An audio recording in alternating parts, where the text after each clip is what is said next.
विचारधारा वाले लोग कम से कम मैक्सिमम 3 घंटे जा सकती है।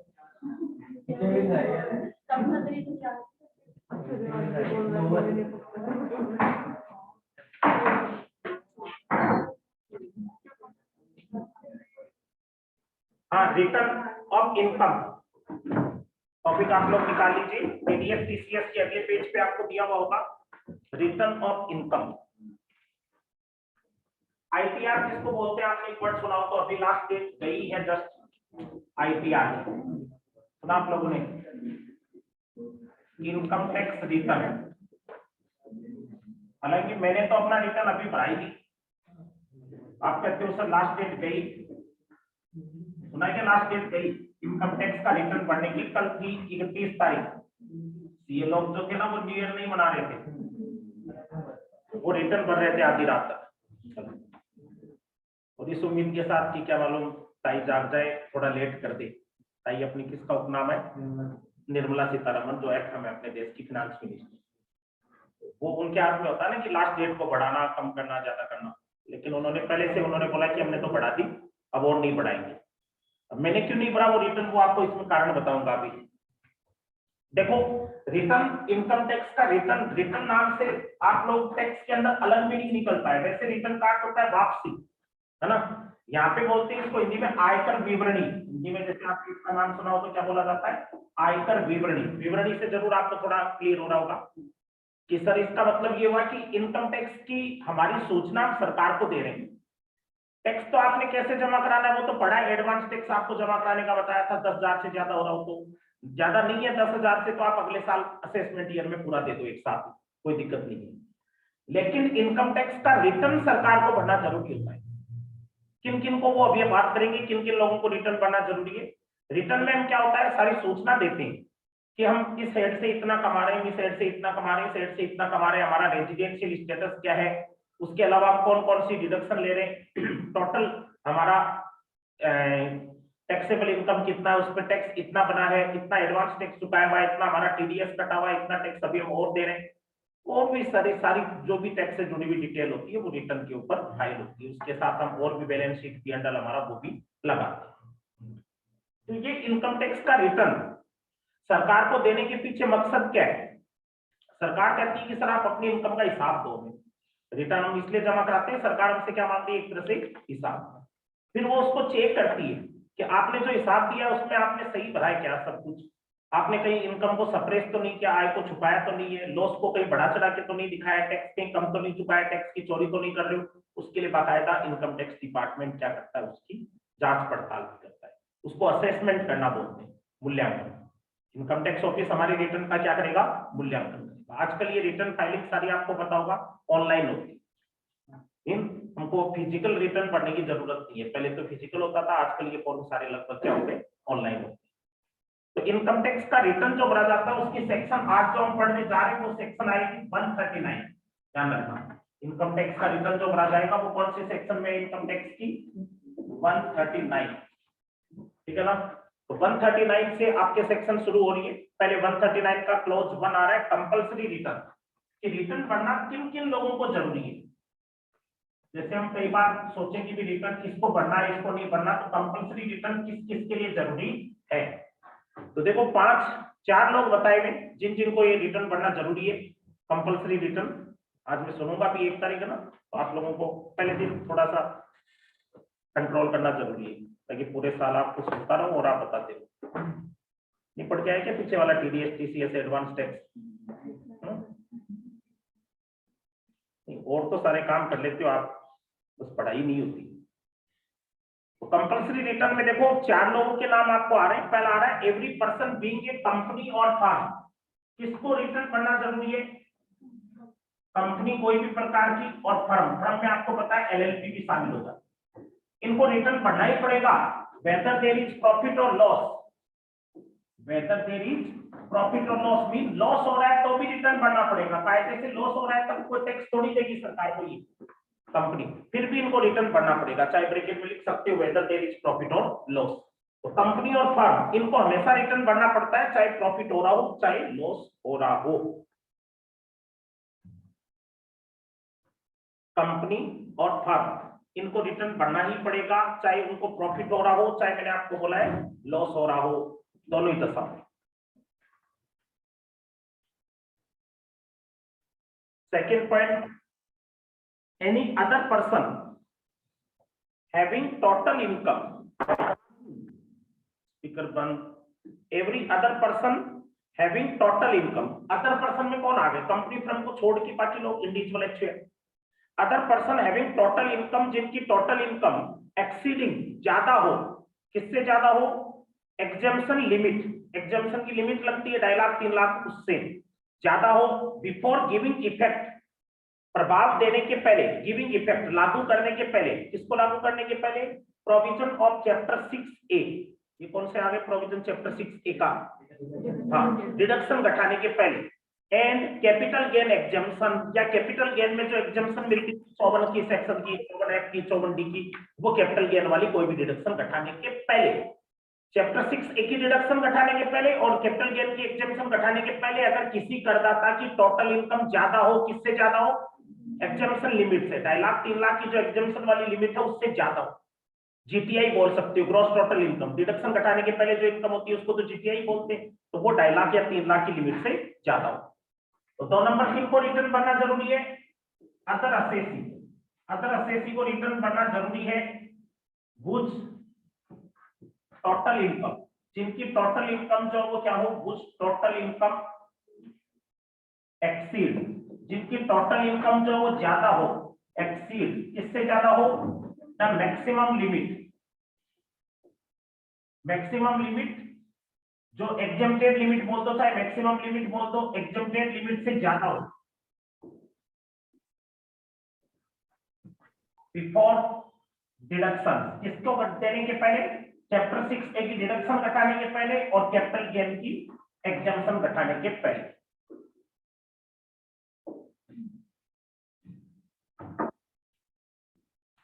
क्लास चालू है, कई जने जागे नहीं है अभी तक। पहले साल हम जनरली क्या करते हैं, पहले दिन कोई बालाजी के जाता है, कोई पेरूजी के जाता है, कोई गणेश जी के जाता है, तो साथ ही साथ वहां जाते तो इसीलिए ना कि हमको सद्बुद्धि दो, हमें पढ़ाने में, आपके तो पढ़ाई का ही काम है कि हम पास हो जाए, पढ़ाई अच्छी कर सके, तो उसके लिए जरूरी ये भी है कि पढ़ाई करवा रहा हो ना, इसकी तरफ नहीं आपको बस अपनी दुनिया में मग्न हो, थोड़ा सा जो विषय है उससे ज्यादा रियलिटी जरूरी होती है। आजकल हम वर्चुअल दुनिया में बस अपने फॉर्मेलिटी हो गई, न्यू ईयर का विश कर दिया, सबको भेज दिया, मैसेज हो गया काम। अरे पढ़ाई जो जरूरी चीज है ना वो भी करो। तो मेन टॉपिक जो हम लोग 2 दिन क्लास ले लेंगे तो ये फायदा हो जाएगा कि ये टैक्स पूरी हो जाएगी, तो कल भी क्लास लगेगी। तो कंपल्सरी रिटर्न जो आप लोग सुनिए टॉपिक, हम बात कर रहे हैं इनकम टैक्स का रिटर्न फाइल करने की, और रिटर्न फाइल करना किस किस को जरूरी है वो आप लोगों को बता रहा हूं। तो रिटर्न फाइल करना एक तो कंपनी या फर्म को हमेशा जरूरी है, चाहे इनको प्रॉफिट हो रहा हो चाहे लॉस हो रहा हो। दूसरा आपको बता रहा हूं, और कोई अदर असेसी, इंडिविजुअल, कोई एक्चुएट, कोई एओपी, बीओआई, कोऑपरेटिव सोसाइटी, इन सबको भी भरना पड़ेगा अगर इनकी टोटल इनकम एक्सीड, अगर वो ज्यादा हो, किससे ज्यादा हो, मैक्सिमम लिमिट और एग्जेम्प्टेड लिमिट, जो मैक्सिमम एग्जेम्पशन की लिमिट है उससे ज्यादा इनकम अगर इनकी हो रही हो, किसी के लिए 2.5 लाख की होती है, किसी के लिए 3 लाख की होती है, तो उस इनकम से ज्यादा इनकम हो अगर assessee, before chapter 6A, chapter 6A की डिडक्शन, यानी जो डिडक्शन आपने पढ़ी थी 86 से लेके 80U तक की, वो घटाने के पहले, बिफोर लिखा हुआ है, बिफोर का मीन घटाने के पहले, वो डिडक्शन देने के पहले, या कैपिटल गेन की एग्जम्पशन देने के पहले। तो इन डिडक्शन को घटाने के पहले अगर टोटल इनकम क्या हो, ज्यादा, डिडक्शन देने के बाद पहले। इसका मतलब ये हो गया कि आप लोग जैसे बहुत सारे जने, आप लोगों में से आपको इनकम टैक्स का रिटर्न नहीं भरना पड़ता, लेकिन आपके पेरेंट्स भरते हैं, क्यों, क्योंकि वो इनकम कमा रहे हैं, तो वो अपना इनकम टैक्स का रिटर्न भरते हैं।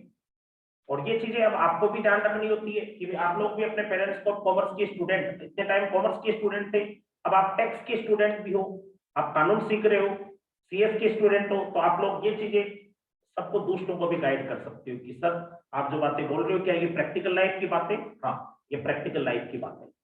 क्योंकि कोई व्यक्ति आपको पूछने आया कि भी रिटर्न भरना है क्या मुझे, आप उसको पूछो कि तेरी इनकम कितनी गई इस साल, वो कह रहा है कोरोना में मेरे को इनकम नहीं हुई, मेरे तो 1,50,000 की इनकम है, तो उसको को भाग जा, तेरे को रिटर्न नहीं करना।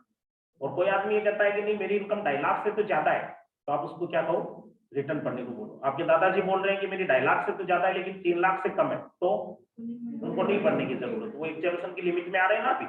तो ये सारी चीजें हमें क्या होता है ध्यान रखनी है। तीसरा किसको रिटर्न भरना पड़ेगा, एनी अदर रेजिडेंट असेसी, और कोई रेजिडेंट असेसी, इंडिया का रेजिडेंट के लिए आ रहा है तीसरा पॉइंट, वो ड्यूरिंग द प्रीवियस ईयर, जिसका पिछले साल के दौरान, हैज एनी असेट्स, जिसकी पिछले साल के दौरान कोई असेट्स थी, इंक्लूडिंग फाइनेंशियल असेट्स, जिसमें फाइनेंशियल असेट्स भी शामिल है, आउटसाइड इंडिया, ताकि जिसकी कोई असेट्स इंडिया के बाहर है, एनी अदर रेजिडेंशियल असेसी, और कोई रेजिडेंट असेसी ये कराए वो जिसकी ड्यूरिंग द प्रीवियस ईयर, जिसकी पिछले साल में, हैज एनी असेट्स, जिसकी पिछले साल में कोई असेट्स है, इंक्लूडिंग फाइनेंशियल असेट्स, कोई भी असेट्स, जैसे कोई जमीन है, कोई फॉरेन के अंदर कोई फाइनेंशियल असेट्स, फाइनेंशियल असेट्स में कोई शेयर, डिबेंचर, बैंक अकाउंट हुआ गया, आउटसाइड इंडिया, कहां है ये असेट्स, जिसकी कि कोई इंडिया का रेजिडेंट जिसकी पिछले साल में कोई assets including financial assets outside India, कहां पे उसकी कोई असेट्स इंडिया के बाहर है, इंडिया के बाहर आपकी कोई प्रॉपर्टी है, इंडिया के बाहर आपका कोई अकाउंट खुला हुआ है, इंडिया के बाहर आपके पास कोई जैसे मान लो शेयर, कोई डिबेंचर, कोई कुछ खरीदे हुए हैं, तो इंडिया के बाहर आपकी कोई फाइनेंशियल असेट्स या अदर असेट्स है, और या फिर वही साइनिंग अथॉरिटी, या आप साइनिंग अथॉरिटी हो, आपके साइन होते हो किसमें, कोई अकाउंट में, लोकेटेड आउटसाइड इंडिया के बाहर के कोई अकाउंट में आपके क्या होते हो, साइन, तो उसको भी क्या करवाना जरूरी है, रिटर्न भरना जरूरी है। उसकी इनकम चाहे 2.5 लाख हो या नहीं हो, कम हो चाहे ज्यादा हो, उसको रिटर्न भरना ही पड़ेगा। किसको, थर्ड पॉइंट क्या है, एनी अदर रेजिडेंट असेसी, कोई भी रेजिडेंट असेसी, इसको भरना जरूरी है, इसको भरना जरूरी है। तीसरा पॉइंट इसको भी भरना पड़ेगा, any other resident assessee who has any assets, जिसकी कोई असेट्स, असेट्स में क्या शामिल है, फाइनेंशियल असेट्स भी शामिल है, फाइनेंशियल असेट्स का हो आउटसाइड इंडिया, इंडिया के बाहर जिसकी कोई असेट्स, या जो फिर क्या हो, साइनिंग अथॉरिटी हो, जिसके साइन होते हो इसमें, इन एनी अकाउंट, कोई अकाउंट में जिसके साइन होते हो आउटसाइड इंडिया, इंडिया के बाहर जिसका कोई बैंक अकाउंट है, इंडिया के बाहर कोई प्रॉपर्टी का अकाउंट है और उसमें उसके साइन होते हो, तो इनको रिटर्न करना जरूरी है। याद रहेंगे, पहला कंपनी, फर्म और एलएलपी, दूसरा और कोई assessee which total income exceed the maximum exempted limit before any reduction under chapter 6A or capital gain exemption. Third, any resident assessee who has any property or financial property outside India or who is signing authority in any, ठीक है। फिर चौथा point क्या रहा है, चौथा point के 3 टुकड़े भी आएंगे, any person who during the previous year, इसमें कौन आ रहे हैं, अदर पर्सन, और कोई अदर पर्सन और कोई अलग व्यक्ति, जो क्या है अदर पर्सन, जिसमें आपके टुकड़े आ रहे हैं अदर पर्सन में ए, इन 3 में से कोई एक कंडीशन पूरी करता हो, एनी पर्सन, और फिर नीचे 3 कंडीशन आ रही है, who has deposited an amount, जिसने अगर कोई रकम जमा कराई है, who has deposited an amount exceeding ₹1 crore, जिसने 1 करोड़ रुपए से ज्यादा की रकम जमा कराई है ड्यूरिंग दैट प्रीवियस ईयर, पिछले साल में, इन करंट अकाउंट, किसमें जमा कराई है 1 करोड़ से ज्यादा की रकम, करंट अकाउंट में, maintain either with A bank, चाहे वो अकाउंट कोई बैंक में खोला हुआ हो, चाहे कोई कोऑपरेटिव बैंक में खोला हो, मतलब कोई व्यक्ति जिसका साल भर में बैंक में लाख रुपए से ज्यादा रुपया जिसने जमा कराया हो, वो has deposited an amount exceeding ₹1 million, current account में जो लेन देन हुआ है वो 1 लाख रुपए से ज्यादा जमा कराने का हो गया,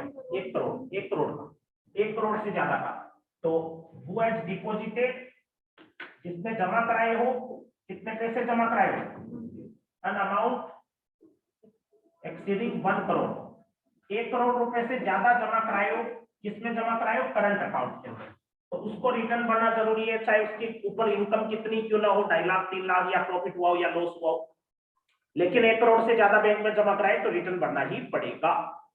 सेकेंड है बी, वो हैज इनकर्ड एक्सपेंडिचर, जिसने अगर कोई खर्चा किया हो, वो has incurred expenditure of ₹2 lakh or more on foreign trip of himself or any other person.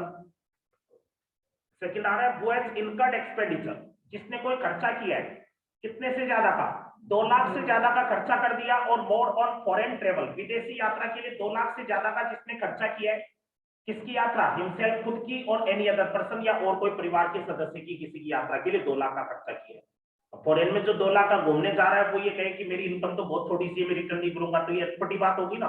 तो सरकार आजकल कई सारी फाउंडेशन लगा देती है कि आपने अगर फॉरेन ट्रिप करी है और फॉरेन ट्रिप का खर्चा कितने से ज्यादा का अगर है 2 लाख से ज्यादा, और सी वो इनकर्ड इलेक्ट्रिसिटी बिल, जिस व्यक्ति का इलेक्ट्रिसिटी का बिल जो है साल भर का वो कितने से ज्यादा का हो, 1 लाख रुपए से ज्यादा। इलेक्ट्रिसिटी की आजकल विलासिता में मानी जाती है कि आपका बिजली का बिल ज्यादा आता है, इसका मतलब आप अमीर हो, आपको रिटर्न भरना पड़ेगा। आप कहते हो कई बार हम खुद का भाव बढ़ाने के लिए बोल देते हैं कि हमारे तो घर का साल का बिल ही लाख रुपए से ज्यादा का है। अगर वो इनकम टैक्स वाले सुन लेंगे तो वो कहेंगे कि रिटर्न भरो फिर, ठीक है ना। लाख रुपए से ज्यादा का बिजली का बिल आ रहा है साल भर का, इसका मतलब आप कमाते होंगे तभी तो भर रहे होंगे ना, वरना तो कितना आप लाख रुपए का बिल भर रहे हो, इसका मतलब और भी खर्चे, फिर घर के और भी बहुत सारे मोटे खर्चे होंगे, लाख रुपए सिर्फ बिजली के बिल के अंदर। तो ये आपको देखो सारी चीजें याद रखनी है। ये बातें जो मैं बता रहा हूँ ना, ये ज्ञान की बातें आपको मैं बता दूं, प्रैक्टिकल लाइफ की बातें, आम जीवन की बातें। सिर्फ अपने ये नहीं कि भी सीएस पढ़ रहे हैं तो अपने काम आएगा। सीएस पढ़ाने के पहले जब आप पहले दिन आते हो तो मैं स्टार्ट में ये भी कहता हूँ आप लोगों को कि सीएस प्रैक्टिकल लाइफ का नॉलेज है भाई। सारे लोग सीएस नहीं बनते, आपको भी पता है, लेकिन जो नहीं भी बनते वो अगर सारी चीजें ये सीख लेते हैं ना, पढ़ लेते हैं, अच्छे से मनन कर लेते हो, तो लाइफ में एक अच्छे, बहुत ही अच्छे प्रैक्टिशनर बन जाते हैं। मीन आप सीएस बनते हो कि नहीं बनते हो, सीए बनते हो कि नहीं बनते हो, इससे ज्यादा आजकल क्या चाहिए अपने में, क्वालिटी चाहिए। क्वालिटी का मीन आपको ज्ञान है ना अगर, तो आप उसके बाद में क्या कर सकते हो, सब कुछ वो काम सारे कर सकते हो जो एक सीएस करता है। कहने का मीन साइन ही तो नहीं होंगे ना आपकी, लेकिन आपको काम आता है। अगर काम आता है तो फिर मायने नहीं रखता वो चीज। जैसे आजकल इनमें आप जातिवाद में और में आप देखते हो आजकल हर व्यक्ति आपस में एक दूसरे का काम कर रहा ना, कि पहले सोचते थे कि गोल्ड का काम या चांदी सोने का काम यही जाति वाले लोग करेंगे, और ये बर्तन बनाने का काम यही करेगा, और ये अपने जैसे मान लो अपने फर्नीचर का काम यही करेगा। आजकल ऐसा नहीं रहा ना। तो वही चीज इसके अंदर आप लोग अपनी पढ़ाई के हिसाब से ये चीजें मत सोचो खाली, सिर्फ ये प्रैक्टिकल लाइफ के नॉलेज है, इनको सीख लेते हैं। उसके बाद 2-4 महीने अगर आप प्रैक्टिकल नॉलेज किसी सीएस के पास ले लेते हो, आपका सब कुछ सही है। फिर ये चीजें ध्यान रखो, इनको देखो इस तरीके से याद करो कि हमें कहीं भी सोचना पड़े, खाली पहले टॉपिक में नहीं, आगे भी बहुत सारे टॉपिक आप घूमोगे तो सारे टॉपिक आपको याद रहने चाहिए। तो पहले आपको जो बात बताई कि मैंने ये रिटर्न पढ़ना इन लोगों को कंपलसरी है, इनके अलावा बाकी लोगों के लिए ऑप्शनल होता है। बाकी लोगों के लिए क्या है, ऑप्शनल। जैसे मान लो आप कहते हो कि सर मैं भी रिटर्न भर सकता हूँ क्या, भर सकती हूँ क्या, मेरी इनकम तो इनमें से किसी भी कैटेगरी में नहीं आ रही। हाँ भर सकते हो, रिटर्न भर सकते हो, आपको कोई दिक्कत नहीं। मैंने 16 साल की एज में इनकम टैक्स का रिटर्न भरा था, मुझे याद है 12वीं क्लास में होगा या फर्स्ट ईयर में आया था उस टाइम की बात। वो कोई स्कॉलरशिप मिलती थी तो इनकम टैक्स का रिटर्न उसमें साथ में लगाना जरूरी था, पेरेंट का लगाना जरूरी था, लेकिन पेरेंट उस टाइम मेरे लगाते नहीं थे इनकम टैक्स का रिटर्न। और मेरे को याद है मैं इनकम टैक्स की ऑफिस में खुद ही पहुंच गया, कुछ नॉलेज नहीं था इनकम टैक्स का कि क्या होता है, मेरे को बस किसी ने बताया कि रेलवे स्टेशन के पास इधर ही था पहले, तो गली के अंदर वहां पहुंच गया इनकम टैक्स की ऑफिस में। अब उन्होंने छोटा बच्चा समझ के पहले तो ऐसे ही सोचा होगा कि आया ऐसे ही घूमने फिरने को, फिर किसी ने पूछा कि क्या कैसे आया, तो फिर मैंने कहा कि मेरे को तो ये फॉर्म पे साइन करवाने, तो उन्होंने कहा नहीं इसके लिए तो पहले क्या चाहिए, रिटर्न चाहिए। तो फिर उन्होंने किस तरीके से क्या किया प्रोसेस मेरे को पता नहीं, लेकिन उन्होंने क्या किया, मेरा वो काम भी कर दिया, और उन्होंने उस टाइम कोई पैन कार्ड वगैरह कुछ नहीं चाहिए होते थे, उन्होंने कोई पन्ना वगैरह लगा करके रिटर्न भी कर दिया। तो ये चीजें आप लोगों के लिए मायने रखती है। इनमें गार्जियन हालांकि माइनर अपना रिटर्न भरता है तो किसके जरिए से भरता है, वो गार्जियन के जरिए से भरता है। माइनर की इनकम वैसे पेरेंट्स के नाम ही टैक्सेबल होती है, आपको पता होगा। तो ये चीजें रिटर्न भरना इनके लिए तो कंपलसरी बताया मैंने, और इनके बाकी लोगों के लिए क्या होता है, इनके अलावा बाकी लोगों के लिए ऑप्शनल। तो पहला कंपनी या फर्म, आपको कोई भी पूछे कंपनी को लॉस हुआ रिटर्न भरना पड़ेगा क्या, आप कहोगे कि कंपनी है तो भरना ही पड़ेगा सर, कंपनी या फर्म के लिए तो लॉस या प्रॉफिट मायने नहीं रखता। दूसरा पॉइंट क्या है, बाकी और कोई कंपनी या फर्म के अलावा कोई एसएससी हो तो उनको तो आप नॉर्मल क्राइटेरिया क्या बता सकते हो कि सर उनकी इनकम कितनी है, क्या वो मैक्सिमम लिमिट से ज्यादा है क्या। मैंने कहा डिडक्शन घटाने के पहले या बाद में, तो आप क्या बोलोगे, पहले। पहले अगर ज्यादा है क्या सर, ठीक है। तीसरा क्राइटेरिया,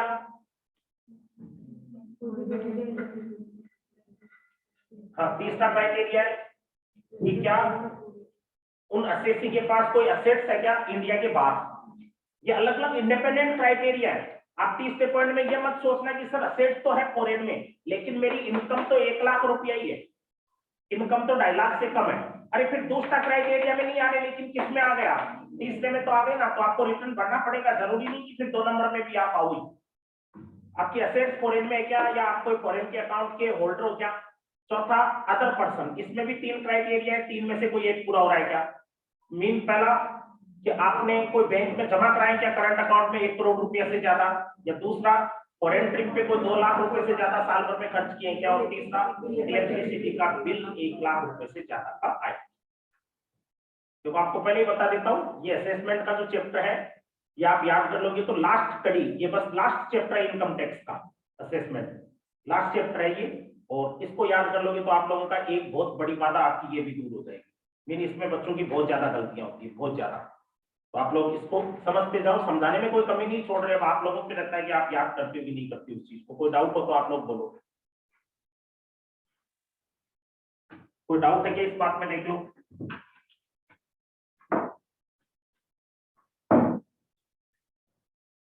ये लोग जिनको आपको मैंने बताया, इन लोगों को रिटर्न भरना जरूरी है, टाइम पर रिटर्न भरना जरूरी है, ड्यू डेट के पहले पहले रिटर्न भरना जरूरी है।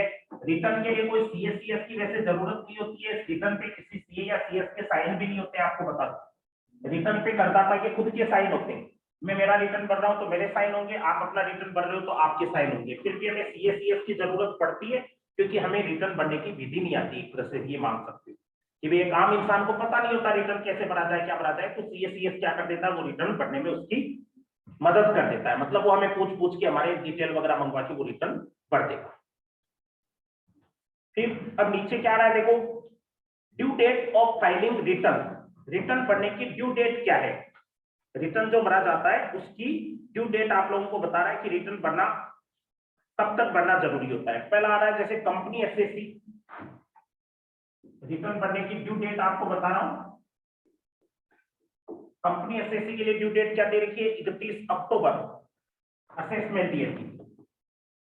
ये सब डेट जो आपको दिखवा रहा हूं वो असेसमेंट ईयर की डेट है। जैसे अभी 22-23 असेसमेंट ईयर चल रहा है, तो 31 अक्टूबर 22 तक। अब जो साल खत्म होगा ना ये 21-22 का मार्च में जाके, अभी आपका फाइनेंशियल ईयर थोड़ी एंड हो गया है, तो कैलेंडर तो चेंज हुआ है। कल गुड़िया को रात को मैं समझा रहा था कि फाइनेंस ये चेंज हो गया, उसको समझ में नहीं आ रहा था पूरा। फिर लास्ट में समझ में आया कि मैंने बताया कि 21 लिखते हैं ना, इसकी जगह अपने को क्या लिखना पड़ेगा कल से 22। हाँ पापा ये बोल रहे हो आप, ऐसे बताओ मेरे को, 21 की जगह क्या करना पड़ेगा अपने को, कल से 22 लिखना पड़ेगा। बाकी नहीं पता होता छोटे बच्चों को। तो वही बात है, अपना ईयर अभी खत्म हुआ ही नहीं है रियल में देखा जाए। कौन सा फाइनेंशियल ईयर का एंड होगा, मार्च, और मार्च वाले का रिटर्न कब भरेंगे, अगले साल अक्टूबर में। ये जो अभी रिटर्न भरने की कल डेट गई है वो कौन से की गई है, पिछला 20-21 का असेसमेंट ईयर 21-22 था, उसका रिटर्न भरने की डेट अभी 31 दिसंबर 21 गई है। और उसमें भी अभी डेट बाकी भी आपको बताऊंगा, किन लोगों की बाकी है वो बताऊंगा, 100 मत क्लास में 31 अक्टूबर। दूसरा है other assessee who require his accounts audited. दूसरा क्या आ रहा है, पहले तो कंपनी असेसी के लिए आ गया, दूसरा क्या आ रहा है, अदर असेसी। अदर असेसी में कंपनी को छोड़ के, देखो इनमें आप लोग कंफ्यूजन हो जाते हो कई बार कि आप लोगों को मैंने पहले जो बताया था ना, रिटर्न भरना जरूरी किस किस को है। वहां पहला पॉइंट में क्या आता, कंपनी और फर्म दोनों आए थे। यहाँ पे ड्यू डेट में दोनों नहीं आए। ड्यू डेट में पहले लाइन में क्या है, सिर्फ कंपनी। दूसरे में क्या है, अदर असेसी व्हिच अकाउंट्स, जिसके accounts are required to be audited, which accounts are required to be audited under section 44AB। 44AB में जिनके अकाउंट्स की ऑडिट होती है। कंपनी के लिए तो कुछ नहीं बोला इसने, और कोई लोग इंडिविजुअल एचयूएफ फर्म पार्टनरशिप जिनकी 44AB में ऑडिट होती है। 44AB याद रखो, बार बार आपको बताता रहता हूं। इसमें ऑडिट उन लोगों की होती है, उन बिजनेस की होती है या प्रोफेशन की होती है जिन बिजनेस का साल का टर्नओवर 1 करोड़ 1 करोड़ से ज्यादा हो। पिछले में भी बात आई थी 1 स्टार 2 स्टार। जिनका प्रोफेशन चलता है, जैसे मैं कोई सीएस का प्रोफेशन चलाता हूँ, कोचिंग चलाता हूँ, हमारी साल की रिसिप्ट 50 लाख से ज्यादा, तो हमें क्या करवानी पड़ेगी, ऑडिट करानी। तो अगर 50 लाख से ज्यादा रिसिप्ट है तो ऑडिट करानी पड़ती है, और बिजनेस है तो उसमें हाँ टर्नओवर 1 करोड़ से ज्यादा है तो ऑडिट करानी पड़ेगी। तो उन लोगों के लिए भी लास्ट डेट क्या है रिटर्न भरने की, 31 अक्टूबर। 31 अक्टूबर, अक्टूबर कौन सा महीना हो गया अभी, हाँ तो इसे भी लिख सकते हो 31/10 22। तीसरा, working partner of a firm, एक फर्म का partner which accounts are required to be audited under income tax. अगर मैं वर्किंग पार्टनर हूं, मैं क्या हूं? Working partner. अगर किसी फर्म का पार्टनर हूं, मैं working partner of a firm, जैसे मैं कोचिंग का पार्टनर हूं, working partner of a firm which accounts are required to be audited, जिसके अकाउंट्स की क्या होती हो? ऑडिट होती हो। अगर मैं कोई फर्म का पार्टनर हूं और वो फर्म कौन सी है? जिसकी जो 44 एबी है उसके अंतर्गत क्या होती है? ऑडिट। जैसे मान लो कोचिंग की ऑडिट होती है, तो कोचिंग को रिटर्न कब भरना पड़ेगा? 31 अक्टूबर तक। और मैं कोचिंग का क्या हो गया? पार्टनर, तो मेरे को भी रिटर्न कब भरना पड़ेगा? वर्किंग पार्टनर को जिसकी ऑडिट होती है उसको भी 31 अक्टूबर तक, मतलब 31/10/22 तक। अगर मैं कोई फर्म का पार्टनर हूं जिस फर्म की ऑडिट होती हो, तो मेरे को भी रिटर्न कब तक भरना पड़ेगा? 31 अक्टूबर तक। कंपनी को 31 अक्टूबर तक, कोई भी अदर एसएससी जिसकी ऑडिट होती है उसको भी 31 अक्टूबर तक। और अगर कोई फर्म है उसके पार्टनर है, फर्म की अगर ऑडिट हो रही है तो उसके पार्टनर को भी, वर्किंग पार्टनर को 31 अक्टूबर तक। फिर एक आता है SSC which required to furnish. चौथा नंबर पे आता है एसएससी हु इज रिक्वायर्ड, जिसके लिए जरूरी हो, टू फर्निश रिपोर्ट, जिसको रिपोर्ट बनना जरूरी हो। कौन सी सेक्शन में? 92 ई, जिसको 92 ई के तहत रिपोर्ट जमा करवानी हो। 92 ई ये इंटरनेशनल ट्रांजैक्शन के लिए होती है। 92 ई अंडर ऑफ इंटरनेशनल ट्रांजैक्शन। कई कंपनियां इंटरनेशनल लेन देन करती है, इंपोर्ट एक्सपोर्ट, इंडिया से इनबाउंड आउटबाउंड ट्रांजैक्शन करती है। तो जो इंडिया के बाहर के लेन देन जिनके चलते रहते हैं, इंडिया के बाहर आने जाने का माल का, इंपोर्ट एक्सपोर्ट का, या कोई फॉरेन में कोई इनकम का, ब्रांच का, तो उनको एक 92 ई में भी अलग से ऑडिट करानी पड़ती है। नॉर्मल व्यापारियों को तो करवानी पड़ती है 44 एपी पे ऑडिट, टर्नओवर के बेसिस पे। और ये 92 की ऑडिट होती है इंटरनेशनल लेवल पे, जो एमएनसी है उनकी, उनको रिटर्न कब तक भरना जरूरी है? 31 नवंबर, 30 नवंबर ही होता है, 30 नवंबर 22 तक असेसमेंट ईयर की 30 नवंबर तक। और 5 नंबर पे क्या है? Other assessee. अदर असेसी कौन से बच गए? जिनकी ऑडिट नहीं होती हो। भाई पहला कंपनी को छोड़ दो, वो असेसी जिनकी ऑडिट होती है उनको छोड़ दो, उसके पार्टनर्स को छोड़ दो, और इंटरनेशनल लेन देन करने वाले को छोड़ दो। बच गए बाकी आम पब्लिक जिनकी ऑडिट नहीं होती। बाकी ये हो गई जो लोग सैलरी से कमाते हैं, बिजनेस से भी कमाते हैं, तो टर्नओवर 1 करोड़ से कम हो, नॉर्मल व्यापारी लोग या नॉर्मल अपने बिजनेस के अलावा बाकी लोग, तो उनकी रिटर्न भरने की लास्ट डेट क्या है? 31 जुलाई तक उनको रिटर्न भरना पड़ेगा, 31 जुलाई तक। तो ये 5 ड्यू डेट है अगले साल के लिए। आपको रिटर्न कब तक भरना पड़ेगा? आपको ये इस साल सब दिसंबर कैसे आ गई? तो दिसंबर तो कोई सी नहीं है ड्यू डेट। इस साल क्या था, ताई ने पहले से डेट बढ़ा दी थी। जब कायदे से डेट जुलाई की थी ना, वो जुलाई के महीने में कोरोना चल रहा था, आपको पता होगा। तो जुलाई के महीने में अदर असेसी के लिए आती है। ज्यादा आपको बता दूं, इनमें सबसे ज्यादा रिटर्न किसके भरे जाते हैं? 5 में से अदर असेसी। ये ऑडिट वगैरह कराने वाले ये सब तो व्यापारी लोग, ऊपर वाले चारों लोग। ये व्यापारी लोग तो बहुत कम है दुनिया में, अपने इंडिया में सारे व्यापारी थोड़ी करते हैं। बहुत सारे लोग नौकरियां करते हैं, बहुत सारे लोग हैं जो नौकरी भी नहीं करते, छोटा मोटा खुद का बिजनेस करते हैं। तो उन लोगों को ये जुलाई में रिटर्न भरना था। उस टाइम सारे लॉकडाउन वगैरह ये ऐसी स्थिति थी कि कोई रिटर्न की सोच ही नहीं सकता। तो ताई ने पहले रिटर्न की डेट दिसंबर कर दी थी। इन लोगों के लिए की थी दिसंबर को, है ना। तो ये लोग कल तक जो रिटर्न भरे जा रहे थे वो किन असेसी के भरे जा रहे थे? अदर असेसी के। पिछले साल के जो रिटर्न भरे जा रहे थे उनकी डेट 31/12/21 की भी थी।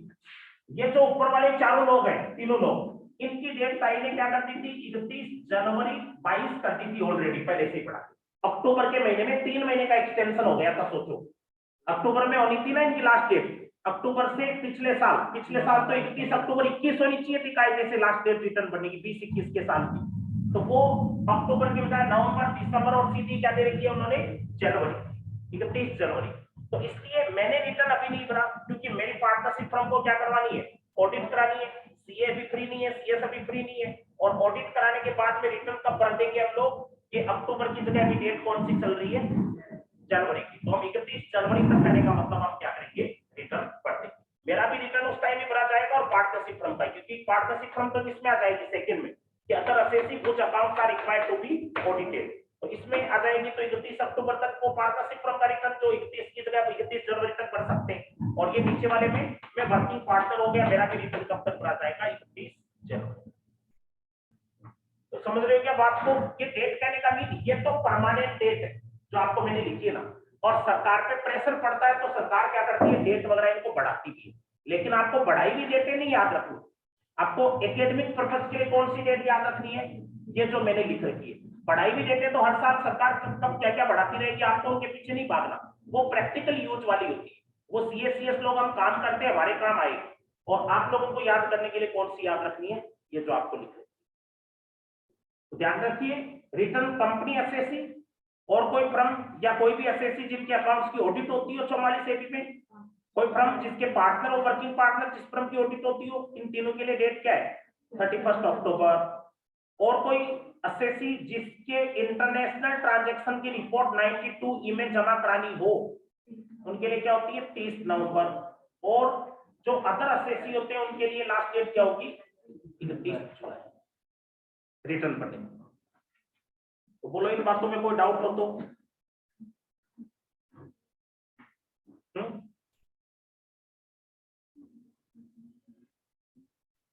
डाउट हो वो पूछा करो भाई। ज्यादा क्या व्हाट्सएप मैसेज से पूछना ज्यादा पसंद करते हो? इंसान क्या समझाया आप लोगों को ये बताओ। कहीं के इग्नोर हो जाते हैं, फिर आप सोचते हो सर बता नहीं रहे। वैसे से ज्यादा अच्छा सामने कोई डाउट रहता ना, वो पूछो तो ज्यादा बढ़िया लगता है टीचर को भी, और तुरंत वो चीज और को भी पता चल जाती है।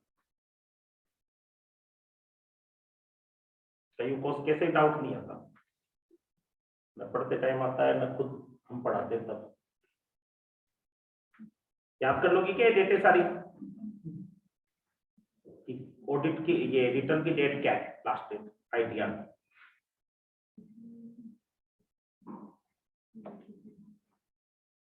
नहीं है कोई डाउट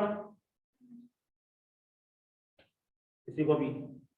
आदित्य, अनु, अरबाज, आयुष, चेतन, गरिमा, गोलू, जिया, मनीषा, नंदिनी, नेहा, सोनी, प्रिया।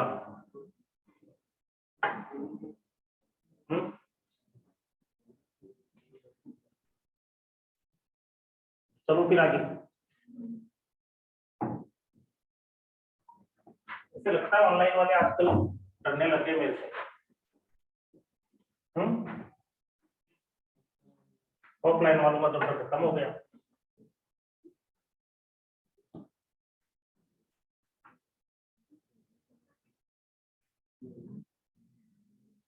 एक तो डर से मर गया।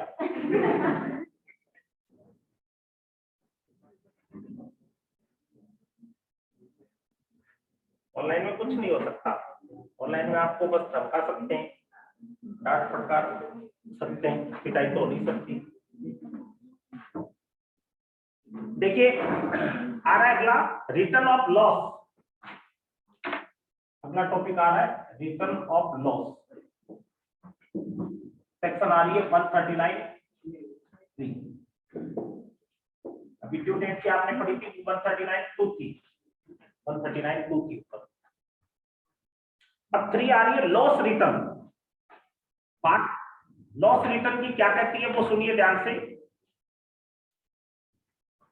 देखो आप लोगों को अभी मैंने बताया, कंपनी को तो रिटर्न हमेशा भरना होगा, पढ़ा आपने। कंपनी या फर्म को तो प्रॉफिट हो चाहे लॉस हो, बताया था। बाकी हम लोगों को रिटर्न आम इंसान को कब भरना पड़ता है? जब हमारी इनकम एग्जेम्प्टेड लिमिट से ज्यादा हो, 2.5 लाख 3 लाख की लिमिट से ज्यादा हो, तभी रिटर्न भरना होता है।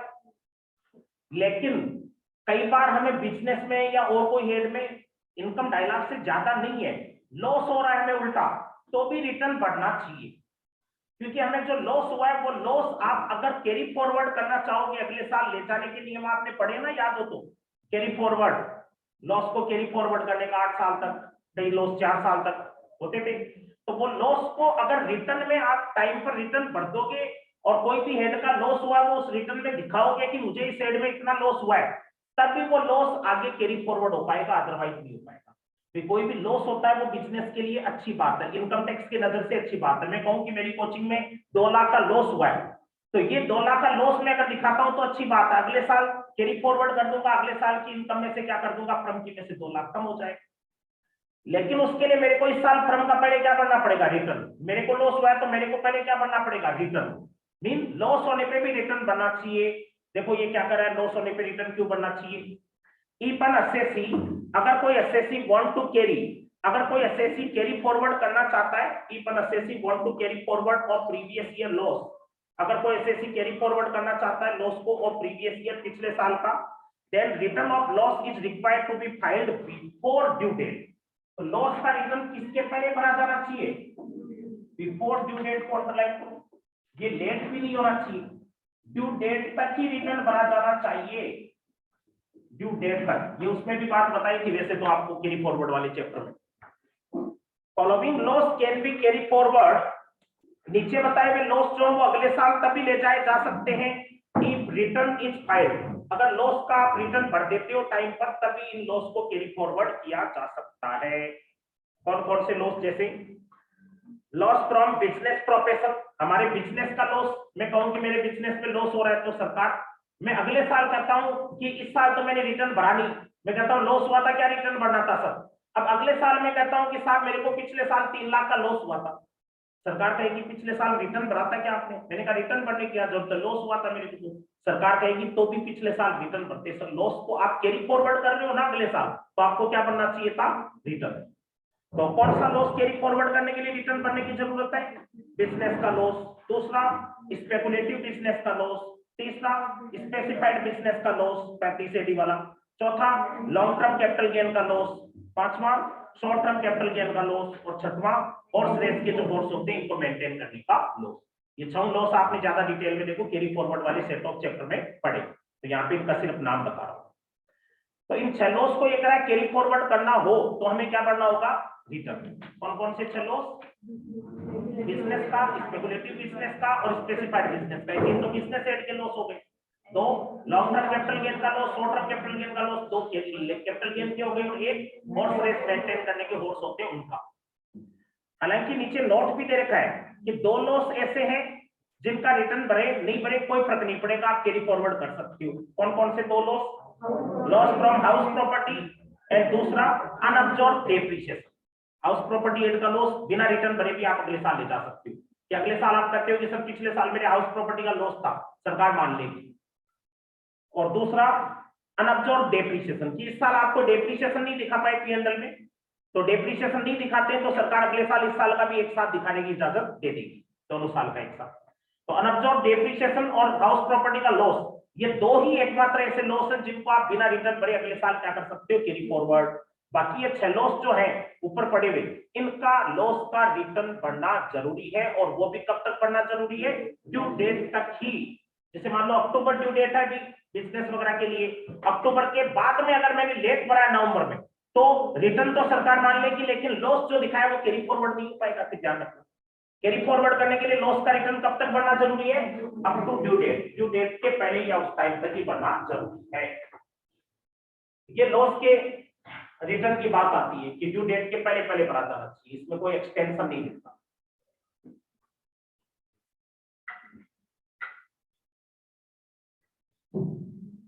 बोलो कोई डाउट हो तो। लॉस का रिटर्न हमेशा ध्यान रखना भरना चाहिए, लॉस होता है तो भी, चाहे वो कोई असेट्स को बेचने से कैपिटल गेन हेड का लॉस हो, चाहे बिजनेस का लॉस हो, हाउस प्रॉपर्टी का भी दिखा सकते हो, लेकिन हाउस प्रॉपर्टी में कंपलसरी नहीं है, लॉस का रिटर्न नहीं भी भरोगे तो भी आप क्या कर सकते हो, कैरी फॉरवर्ड। मीन सीएस को जब कोई क्लाइंट से हम डिटेल पूछे तो हम खाली प्रॉफिट की नहीं, हमें क्या ध्यान रखना चाहिए, साथ ही साथ लॉस हुआ है उसको वो भी दिखाने के लिए बोलना चाहिए कि भी तेरे को कोई लॉस हुआ है तो वो भी बता, डर मत, लॉस हुआ है तो अच्छी बात है, इनकम टैक्स में डरने की जरूरत नहीं। फिर तीसरा कौन सा रिटर्न आ रहा है, बिलेटेड। बिलेटेड इसका मतलब क्या हो गया, देरी से रिटर्न भरे जाते हैं वो। कई लोग ऐसे होते हैं जो जागते भी देरी से हैं, रिटर्न टाइम पर नहीं भरते। पहले आज से 2 साल पहले तक टाइम खूब मिलता था देरी से भी रिटर्न भरने का, आजकल सरकार सख्त है कि सरकार करेगी रिटर्न टाइम पर भरो, इनकम टैक्स का रिटर्न टाइम पर भरो। अगर टाइम पर नहीं भरा जो ड्यू डेट अभी गई मान लो अक्टूबर की, या जो आपको मैंने बताई थी जुलाई की, हालांकि इस साल थोड़ी सी कोरोना की वजह से लेट चल रही है, आपको बताइए जैसे जनवरी और दिसंबर की। अब मान लो डेट बढ़ी तो है नहीं, अब किसी ने कल रिटर्न नहीं भरा 31 दिसंबर तक, कायदे से वो ओरिजिनल डेट जुलाई की थी, बढ़ा के सरकार ने कर दी दिसंबर, लेकिन उस टाइम तक अगर रिटर्न नहीं भरता है कोई, तो वो बिलेटेड भर सकता है। बिलेटेड में नुकसान होंगे, फायदे नहीं, आप इसको सब बिलेटेड ही बनने लग जाएंगे। वो कल हर चीज में आप देखते हो ना, लेट करते हैं तो क्या होता है, जैसे कल टैक्स एडवांस टैक्स वो लेट जमा करा रहे थे तो क्या क्या परिणाम निकल रहे थे, इंटरेस्ट, पेनल्टी और जेल, तीनों स्वागत होते हैं। तो वैसा इसमें भी स्वागत होगा, लेकिन फिर भी देरी कितनी कर सकते हो वो देखिए पहले। Belated return 139 clause 4, any person, कोई भी व्यक्ति who has not furnished the return, जिसने अगर रिटर्न नहीं भरा, any person who has not filed the return, जिसने रिटर्न नहीं भरा with in the time allowed, जो निर्धारित टाइम है उसमें, वे फाइल ए बिलेटेड रिटर्न। तो वो ये कह रहा है क्या कर सकता है, बिलेटेड रिटर्न फाइल कर सकता है। Any person who has not filed the return with in the time allowed में फाइल ए बिलेटेड रिटर्न। कब तक, सबसे इंपॉर्टेंट है ये डेट पूछी जाती है कि आप देरी करते हो तो कितना देर तक भर सकते हो return. At any time before the end of assessment year, ये कह रहा है कब तक भर सकते हो, असेसमेंट ईयर के एंड होने तक, एंड ऑफ असेसमेंट ईयर। अपना असेसमेंट ईयर 22-23 से कब एंड होगा बताओ, अभी ड्यू डेट तो वैसे कल गई वैसे दिसंबर की, लेकिन ये असेसमेंट ईयर एंड कब होगा, 31 मार्च, 22 नहीं बल्कि 22-23 हम पढ़ रहे हैं असेसमेंट ईयर, तो वो कब होगा, 31 मार्च 23 को। अब आपको असेसमेंट ईयर दिमाग में बार बार मैं आपको कौन सा बोल रहा हूँ, 22-23, क्योंकि ये तो अब आप एग्जाम दोगे तब पिछला साल हो जाएगा आपके लिए जो अभी पढ़ रहे हो। तो इससे अच्छा पहले से एग्जाम के हिसाब से सोचो, एग्जाम जब जोन में दोगे उस टाइम 22-23 चल रहा होगा ना, एग्जाम जोन में होगी तब, तो वो 22-23 असेसमेंट ईयर वो कब खत्म होगा, 31 मार्च 23 तक। तो एंड ऑफ असेसमेंट ईयर, और दूसरा क्या दिया है, before the completion of assessment year, सबको हटा दो, before the completion of assessment, इससे पहले कि सरकार खुद आपका कर का मूल्यांकन करे, which ever is earlier, before the completion, before the completion of assessment. कई बार ये होता है सरकार खुद असेसमेंट कर देती है, आप रिटर्न नहीं भरते हो तो, मीन सरकार ने खुद ने नोटिस दे दिया कि आपने रिटर्न तो नहीं भरा, आपका इतना इतना टैक्स बन रहा है, आप जमा कराओ। तो एंड ऑफ असेसमेंट ईयर या before the completion of assessment, जो दोनों में से अर्लियर डेट होगी, जो दोनों में से कौन सी डेट होगी, अर्लियर, उस टाइम तक बिलेटेड रिटर्न भर सकते हो। हालांकि ये सेकंड केस, रेयर केस में होता है कि सरकार आपका चला के असेसमेंट करे, इसलिए आंसर जब पूछा जाता है आपको एक ही ऑप्शन मिलेगा, ये नीचे वाला मिलेगा ही नहीं, आपको बोलेगा बिलेटेड रिटर्न कब तक भर सकते हो, तो आपको खाली क्या बोलना होगा, एंड ऑफ असेसमेंट ईयर, या डेट दे देगा 31 मार्च 22, 23, 24, 25 ऐसे, तो आप क्या कर देना, 31 मार्च 23 लिख लेना, 31 मार्च 23 लिखिए किसी ने पहले पॉइंट के ब्रैकेट में, 31 मार्च 23।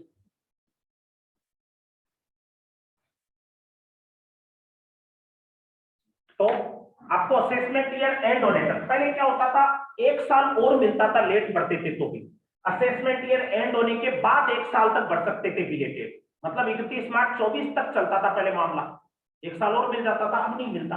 अब तो रिटर्न भरने की ड्यू डेट गई दिसंबर में, तो अब 3 महीने का टाइम और है, किसी को भरना है तो ठीक है, 3 महीने बाद तो रिटर्न भर ही नहीं सकती, फिर तो आपको अलग से प्रोविजन है पनिशमेंट के, वही लग। तो बिलेटेड रिटर्न भरने का टाइम याद रखिए, अगर ओरिजिनल डेट के हिसाब से सोचो, ये प्रैक्टिकल डेट मत काम ले, ओरिजिनल डेट क्या थी, जैसे किसी के लिए रिटर्न भरने की जुलाई, किसी के लिए क्या थी अक्टूबर, और उसने रिटर्न नहीं भरा टाइम पर, जुलाई या अक्टूबर तक, तो उसको कब तक भरने की इजाजत है, जुलाई 22 में नहीं भरा या अक्टूबर 22 में नहीं भरा, जो ऑडिट कराते हैं उनको अक्टूबर 22 में, जिनकी ऑडिट नहीं होती उनकी जुलाई 22, तो उनको कब तक भरने की इजाजत है, मार्च 23 तक, या उनके खिलाफ सरकार खुद असेसमेंट कंप्लीट कर देती है वो डेट, मान लो सरकार ने खुद ने असेसमेंट कंप्लीट कर दिया 15 फरवरी 23 को, तो 15 फरवरी 23 या 31 मार्च 23, कौन सा पहले हो गया, फरवरी 23 हो गया, 15 फरवरी 23। तो ये असेसमेंट, आप रिटर्न लेट भरने की कार्रवाई करना चाहते हो तो ये लेट भरने का आपको बताया कि बिलेटेड रिटर्न कब तक भर सकते हो।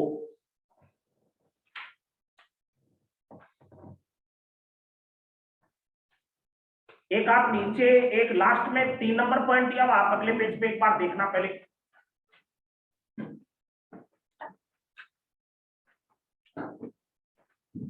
क्या लिखा हुआ है इसमें, 3 number point, loss can't be carry forward bye belated return. ये क्या कहना चाह रहा है, कि आप लॉस का रिटर्न जो है वो कभी भी क्या नहीं कर सकते, बिलेटेड नहीं कर सकते। ऐसे नहीं कि आप जनवरी में रिटर्न भरने जा रहे हो और सरकार को कह रहे हो कि सर हमारा कुछ लॉस भी हुआ है। सरकार क्या कहेगी, अगर लॉस दिखाना चाहते हो तो वो कब तक भरना था रिटर्न, ड्यू डेट तक। लॉस का रिटर्न कभी भी क्या नहीं हो सकता, कहने का मीन बिलेटेड। लॉस रिटर्न कभी भी बिलेटेड नहीं होना चाहिए। ठीक है, अब बात आप लोग सुनिए। आप कहते हो कि सर रिटर्न नहीं भरते तो क्या परिणाम निकले। ये रिटर्न आपने 2-3 पॉइंट जो पढ़े, पहले आपने पढ़ा कंपल्सरी रिटर्न का, फिर ड्यू डेट का, फिर रिटर्न लॉस का, और फिर क्या पढ़ा आपने, बिलेटेड रिटर्न का। अगर हम रिटर्न टाइम पर नहीं भरते हैं तो उसका क्या परिणाम निकलेगा। जैसे आप कहते हो कि सर मार्च 23 तक भर देंगे, अभी ये जुलाई की कट ऑफ डेट गई है जुलाई 22 की, उसका क्या जरूरत है। जुलाई या अक्टूबर जो थी उसकी बजाय मार्च 23 तक भी सब लोग फिर भरने लग जाएंगे। तो सरकार उसके लिए अलग से आपके लिए प्रोविजन ला रही है, ब्याज का भी और लेट फीस का भी। क्या प्रोविजन है वो देखिए, आपको नीचे कॉन्सिक्वेंस आ रहे होंगे। अगर लेट रिटर्न फाइल करते हैं तो उसके क्या परिणाम निकलते हैं। कॉन्सिक्वेंस ऑफ लेट फाइलिंग या बिलेटेड रिटर्न। दो परिणाम आ रहे हैं। पहला आ रहा है लेवी ऑफ इंटरेस्ट, आपके ब्याज लग जाएगा, इंटरेस्ट लग जाएगा ऑन बिलेटेड रिटर्न। अगर आप देरी से रिटर्न भरते हो तो आपको क्या देना पड़ेगा, ब्याज देना पड़ेगा। कौन सी सेक्शन ब्याज की आ रही है, 234A। बी और सी तो आपने कल पढ़ी थी, याद हो तो एडवांस टैक्स से जुड़ी हुई आई थी, वो उन पे ब्याज आया था। ये आ रही है रिटर्न लेट भरने का ब्याज। कौन सी सेक्शन में, 234A में। कि मान लो ड्यू डेट थी जुलाई 22 और आपने जुलाई 22 की बजाय आपने रिटर्न भरा कब, दिसंबर 22 के अंदर, जनवरी 23 के अंदर, तो मार्च 23 तक भर सकते हो आप ज्यादा से ज्यादा देरी करके। आपको अभी भी बताया ना बिलेटेड कब तक हो सकता है, मार्च 23 तक। अब आपने मान लो लेट भरा 2 महीने, 4 महीने, 6 महीने, आपने अपनी मर्जी लगा रखी है, तो लेट भरने का क्या परिणाम निकलेगा। तो ये करा इंटरेस्ट लगेगा कब, when belated return filed after due date, जब आपने बिलेटेड रिटर्न भरा हो, कब, ड्यू डेट के बाद। अगर आपकी ऑडिट नहीं होती है तो ड्यू डेट जुलाई पड़ी थी आपने, 31 जुलाई के बाद भराओ 22 की। आपकी ऑडिट होती है तो आपको अक्टूबर बताया था, अक्टूबर के बाद भराओ। अमाउंट, किस अमाउंट पे अपने लगेगा ब्याज, अमाउंट ऑफ टैक्स। किस अमाउंट पे लगेगा, अमाउंट ऑफ टैक्स। टैक्स की रकम पे लगेगा जितना टैक्स का आप रिटर्न भर रहे हो। आप कह रहे हो कि सर मेरा इतना टैक्स बन रहा है, तो उस पे ब्याज लगेगा।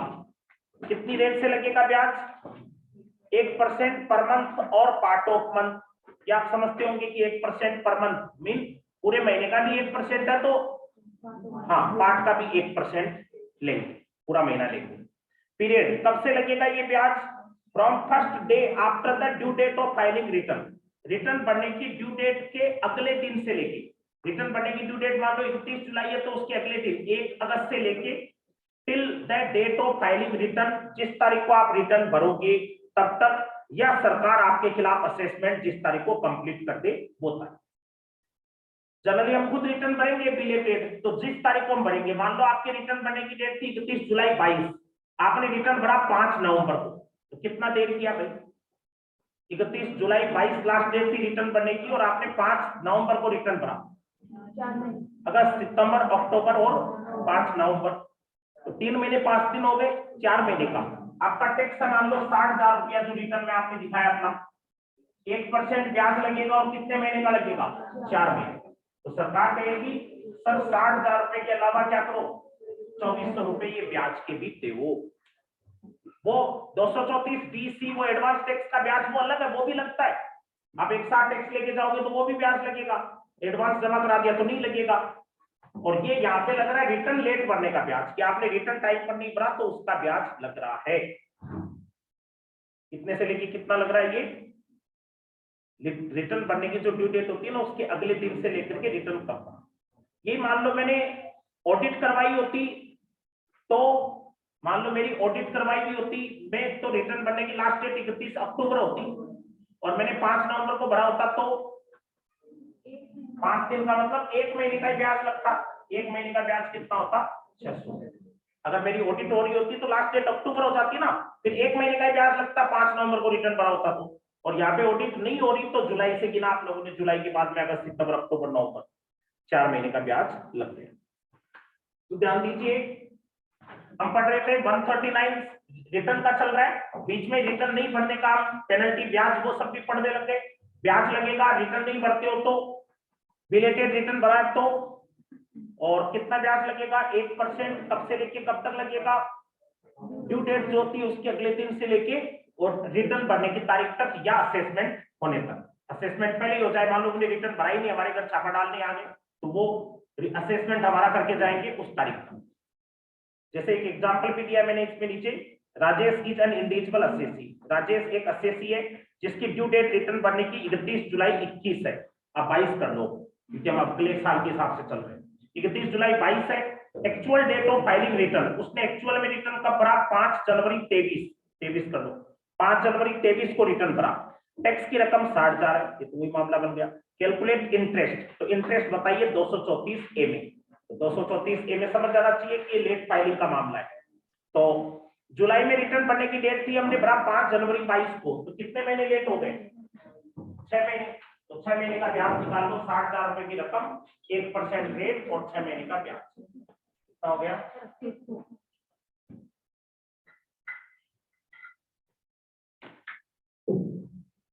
3600 का ब्याज आ गया।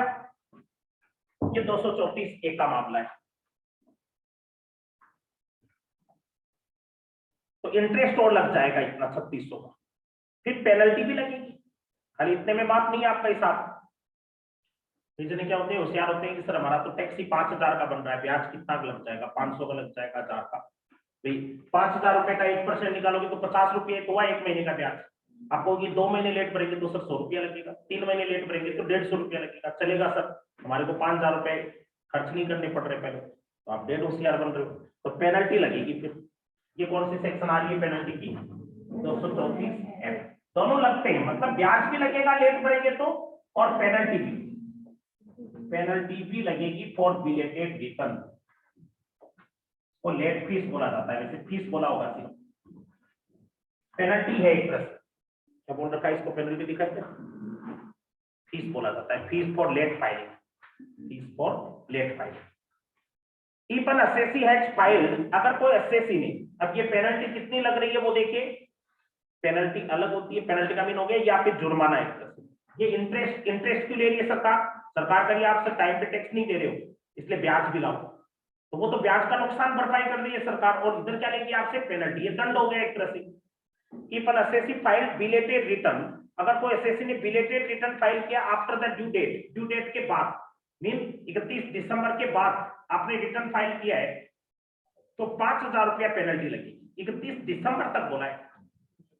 अगर आपने बिलेटेड रिटर्न भरा और कब तक भरा है, 31 दिसंबर तक असेसमेंट ईयर थी, मतलब जुलाई लास्ट डेट थी, आपने भरा 31 दिसंबर के पहले तक, या अक्टूबर लास्ट डेट थी, आपने कब तक भर दिया, 5 नवंबर, 10 नवंबर, 15 दिसंबर, तो दिसंबर तक भर दिया तो 5,000 की पेनल्टी। हालांकि इस साल तो कोरोना की वजह से वो आपको पता है पिछले असेसमेंट ईयर की डेट ऑलरेडी दिसंबर करी हुई है सरकार की, लेकिन नॉर्मली डेट तो नहीं होती ना, नॉर्मल डेट तो जुलाई होती है या अक्टूबर होती है। तो अगर आप अक्टूबर या जुलाई को क्रॉस करके आपने दिसंबर तक रिटर्न भर दिया तो 5,000 की पेनल्टी लगेगी। और अगर असेसी ने 31 दिसंबर से भी लेट कर दिया, मार्च तक अगर आप रिटर्न भरते हो, मार्च के आगे तो जा ही नहीं सकते ना, असेसमेंट ईयर के एंड होने के पहले होता है बिलेटेड, तो कितने की पेनल्टी लगेगी, 10,000।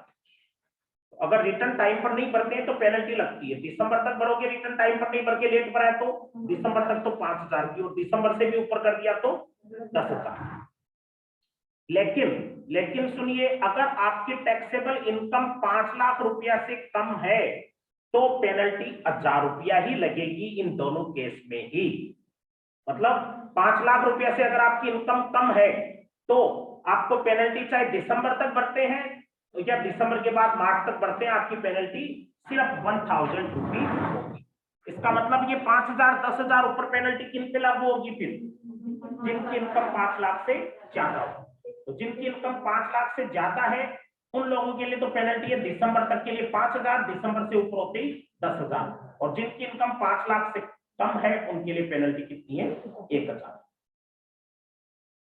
तीसरी बात नीचे क्या कर रहा है, लॉस का रिटर्न कभी भी बिलेटेड नहीं हो सकता, ये बात पहले ही समझाई थी मैंने, लॉस को देरी से नहीं भर सकते रिटर्न में। चौथा, कुछ एग्जेम्पशन और डिडक्शन भी अलाउ नहीं होती, जैसे चैप्टर 6A की, अगर आप लेट रिटर्न भरते हो तो जैसे कोई आदमी कहता है सर दिसंबर की बजाय जनवरी में भर दूं मैं रिटर्न, तो आपको वो डिडक्शन नहीं मिलेगी कोई सी भी एपीसी से लेकर के एपी तक की पढ़ते हो ना, वो लेट रिटर्न भरते हैं ना, तो उसमें डिडक्शन नहीं मिलती। इसके अलावा भी जेल भी हो सकती है, अगर कोई जानबूझ के कर रहा है तो वो अलग मैटर है, और वहां इसी दशा में क्रिमिनल ऑफेंस में लास्ट में आप पढ़ोगे। ये दो तो क्या हो गए, इंटरेस्ट का और लेट फीस पे पेनल्टी का होगा। ये दोनों पॉइंट ध्यान रहेंगे आपको, 234 ए और 234 एफ। पेनल्टी और इंटरेस्ट किसका बताए, रिटर्न लेट फाइल कर। कब तक लेट फाइल कर सकते हो ज्यादा से ज्यादा रिटर्न? रिटर्न लेट फाइल करने की इजाजत है असेसमेंट ईयर के एंड होने तक, या फिर आपके खिलाफ असेसमेंट कब कंप्लीट हो जाए तब तक, जो दोनों में से ईयर हो तब तक लेट भर सकते। लॉस रिटर्न आपको मैंने कहा था लेट नहीं हो सकता। रिटर्न आप जो भरते हो उसके लेट भरने पर आपको क्या लगेगा, एक तो ब्याज लगेगा और दूसरी चीज क्या लगेगी आपको, पेनल्टी भी लगेगी। बोलो कोई डाउट हो तो? बहुत ही पेशेंस के साथ इनको पढ़ो, घर पे भी वापस पेशेंस के साथ पढ़ना, याद रहने के साथ साथ ये क्या होते हैं, मिक्स हो जाते हैं। जब सुनूंगा ना तो आप लोगों के ये होगा, अपने रिवाइज रिटर्न पूछूंगा आप बिलेटेड बताओगे, बिलेटेड पूछूंगा लॉस का बताओ, सारे मिक्स हो जाते हैं। टीडीएस में हो रहे थे ना आपके सारी रामलीला बराबर थी, वही इसमें होना है, तो इनको अलग अलग याद रखना है सब बातों को। अगला ये बॉक्स जो दिया था उसको छोड़ो, जो बॉक्स दिया हुआ ना ऊपर उसके नीचे आ जाइए, revise return. Revise return section आ रही है 139 क्लोज 5। अभी ये इसकी रिलेटेड रिटर्न की सेक्शन कौन सी आई थी इसके पहले, 139 क्लोज 4, और अब इस रिलेटेड के बाद आ रहा है रिवाइज। रिवाइज शब्द का मीन क्या होता है, कोई आपने रिटर्न भरा, कोई बात उसमें छूट गई, अधूरी रह गई, कोई डॉक्यूमेंट पूरा नहीं लगाया, कोई साइन बाकी रह गए, कोई भी इनकम्प्लीट हो गया, उसमें आपको पता चल गया कि ये चीज मैंने लिखना भूल गया, तो आप अपने रिटर्न को क्या कर सकते हो, रिवाइज कर सकते हो, संशोधित उसको चेंज भी कर सकते हो। कब तक और कैसे देखिए, अन असेसी एक करदाता who is required to file a return of income, एक असेसी जिसको क्या फाइल करना जरूरी था, ये करा है रिटर्न ऑफ इनकम, जिसको इनकम का रिटर्न फाइल करना जरूरी, जिसने रिटर्न फाइल करना जिसके लिए जरूरी है, इट्स एंटाइटल्ड टू रिवाइज, तो वो क्या कर सकता है, रिवाइज भी कर सकता है किसको, original return filed by him, जो भी ओरिजिनल रिटर्न उसने फाइल किया उसको वो क्या कर सकता है, रिवाइज भी कर सकता है। An assessee who is required to file a return, एक असेसी जिसको रिटर्न फाइल करना जरूरी है इनकम का, इट्स एंटाइटल्ड टू रिवाइज, तो उसको ये भी अधिकार है कि वो क्या कर सकता है, रिवाइज कर सकता है, किसको रिवाइज कर सकता है, original return filed by him, जो उसने रिटर्न भर रखा है उसको रिवाइज कर सकते हो। मीन आपने रिटर्न भर दिया, ड्यू डेट तक भर दिया था जुलाई तक, लेकिन आप कहते हो कि सर कोई मिस्टेक रह गई तो सितंबर अगस्त बाद में से चेंज करने आ सकता हूं क्या, हाँ वो आ सकते हो, आप रिवाइज कर सकते हो। तब तक कर सकते हो, लेकिन रिवीजन ऐसे नहीं कि आप 2 साल बाद पहुंचते हो कि सर मेरे को रिवीजन करना है। रिवीजन में be made with in the following period, most important है, रिवीजन कब तक किया था। आपने अभी बिलेटेड रिटर्न का पीरियड पढ़ा था, क्या पढ़ा था बिलेटेड का, एंड ऑफ असेसमेंट ईयर, या आपके खिलाफ असेसमेंट कब पूरा हो जाए, दोनों में से जो पहले, वही डेट यहाँ पे दी है, before the expiry of relevant assessment year.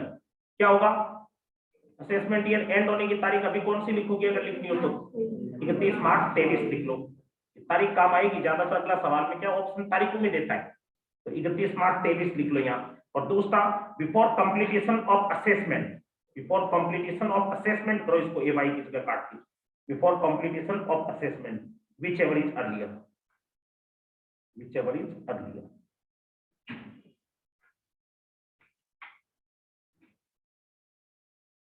तो रिवीजन और बिलेटेड रिटर्न दोनों की डेट एक ही होगी ना, बिलेटेड रिटर्न भी आप 31 मार्च 23 तक बढ़ सकते थे, और रिवाइज रिटर्न भी कब तक बढ़ सकते हो, असेसमेंट ईयर के एंड होने तक, यानी 31 मार्च 23 तक, या बिफोर कंप्लीटेशन ऑफ असेसमेंट, जो दोनों में से क्या हो, अर्लियर हो। लेकिन मैंने आपको पूछा है, बताया सवाल में एक तारीख ही मिलेगी आपको, दूसरा पॉइंट नहीं मिलेगा, तो तारीख पहले वाली याद रख लेना, कौन सी, 31 मार्च 23। सर ये बिफोर कंप्लीशन ऑफ असेसमेंट वापस बताइए ना, ये पॉइंट समझ नहीं। काट के इसकी जगह क्या कर लो, असेसमेंट कर लो, बिफोर कंप्लीशन ऑफ असेसमेंट। इसका मतलब हो गया सरकार खुद आपका असेसमेंट कर देगी, आपने रिटर्न भरा और सरकार मान लो, या तो आप रिवाइज करना चाहते हो तो कब तक कर सकते हो, असेसमेंट ईयर एंड होने तक, या सरकार खुद आपके खिलाफ असेसमेंट, असेसमेंट का मीन जैसे कॉपी चेक करते हैं वैसे आपका रिटर्न जो भरा जाएगा उसको सरकार चेक पहले ही कर दे मान लो, तो चेक कर दे उसके बाद रिवाइज थोड़ी करोगे। सरकार ने कहा आपका असेसमेंट कंप्लीट हो गया, हमने चेक कर दिया, अब असेसमेंट कंप्लीट होने का मैसेज आ गया आपके पास 5 जनवरी को, आप कहते हो सर मैं 31 मार्च तक तो रिवाइज करने जा सकता हूँ। अरे कैसे जा सकते हो, असेसमेंट आपका हो चुका, आपने रिटर्न भरा और सरकार ने असेसमेंट कर दिया। बैटरी भी क्या बैटरी वाली क्या बता देती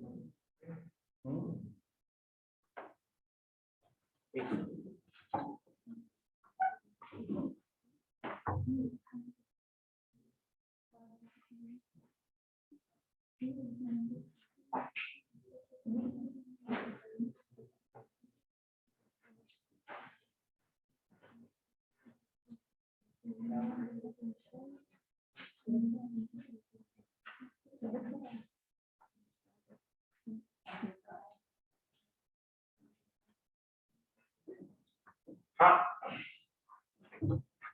तो देखिए रिटर्न रिवाइज करना और बिलेटेड रिटर्न दोनों की डेट सेम है। आपको मैंने बताया बिलेटेड का मीन तो आप लेट रिटर्न भर रहे हो, रिटर्न आपने पहले भरा ही नहीं ड्यू डेट तक। और रिवाइज रिटर्न का मीन क्या होता है, रिटर्न भर दिया था उसको आप क्या कर रहे हो, रिवाइज कर रहे हो, उसमें करेक्शन करना चाहते हो। तो कब तक कर सकते हो, ईयर एंड होने तक, या फिर असेसमेंट आपके खिलाफ सरकार खुद पूरा करती है, जो भी दोनों पहले के साथ। नीचे कुछ नोट भी दिए हुए, इनको भी देखिए ध्यान से। A return can be revise up to any number of times. Return को आप चाहे जितनी बार रिवाइज कर सकते हो। आपने रिटर्न भरा, आप 10 दिन बाद में आते हो कि सर रिटर्न चेंज करना है, मैंने कहा करवा देता हूँ।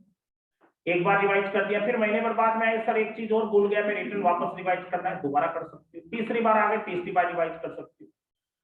रिटर्न में भी revise any number of time. Second, belated return can also be revise. आपने लेट रिटर्न भरा उसको भी रिवाइज कर सकते हो। जैसे जुलाई में रिटर्न भरना था, आप लेट भरने आए, कब, अक्टूबर में आए रिटर्न भरने, अक्टूबर में रिटर्न भर दिया, फिर आप कहते हो कि सर रिवाइज करना चाहता हूँ, कर लो रिवाइज। करना कब तक है, लेकिन मार्च तक। रिवीजन कब तक हो सकता है, मार्च तक। Loss return can't be revise, लेकिन कौन से रिटर्न को रिवाइज नहीं कर सकते, लॉस वाले रिटर्न को रिवाइज नहीं कर सकते। लॉस वाले रिटर्न को तो ऊपर आपने पढ़ा है, लॉस का रिटर्न बिलेटेड भी नहीं हो सकता और लॉस का रिटर्न रिवाइज भी नहीं हो सकता। ये दोनों बातें ध्यान रखनी, ठीक है।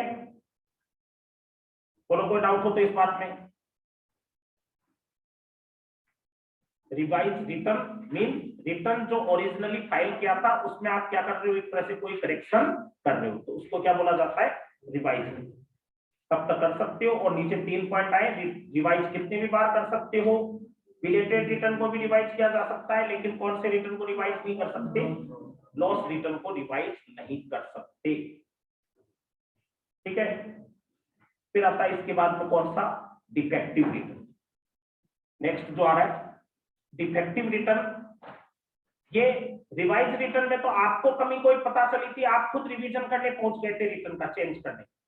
बिलेटेड रिटर्न में क्या होता है, इनकम टैक्स वाले आपके रिटर्न को चेक कर रहे थे और चेक करने में उनको कोई कमी नजर आई कि आपने कोई एनेक्सेजर कोई चीज का डॉक्यूमेंट साथ में अटैच नहीं किया, कोई साइन आपके बाकी रह गए, कोई और कोई मिस्टेक रह गई, तो वो आपको उसके करेक्शन के लिए आपको एक बार मेल या आपको मैसेज करेंगे, लेटर भेजेंगे, कहेंगे कि ये आपके रिटर्न में कमी है, इसको दूर करके जाओ।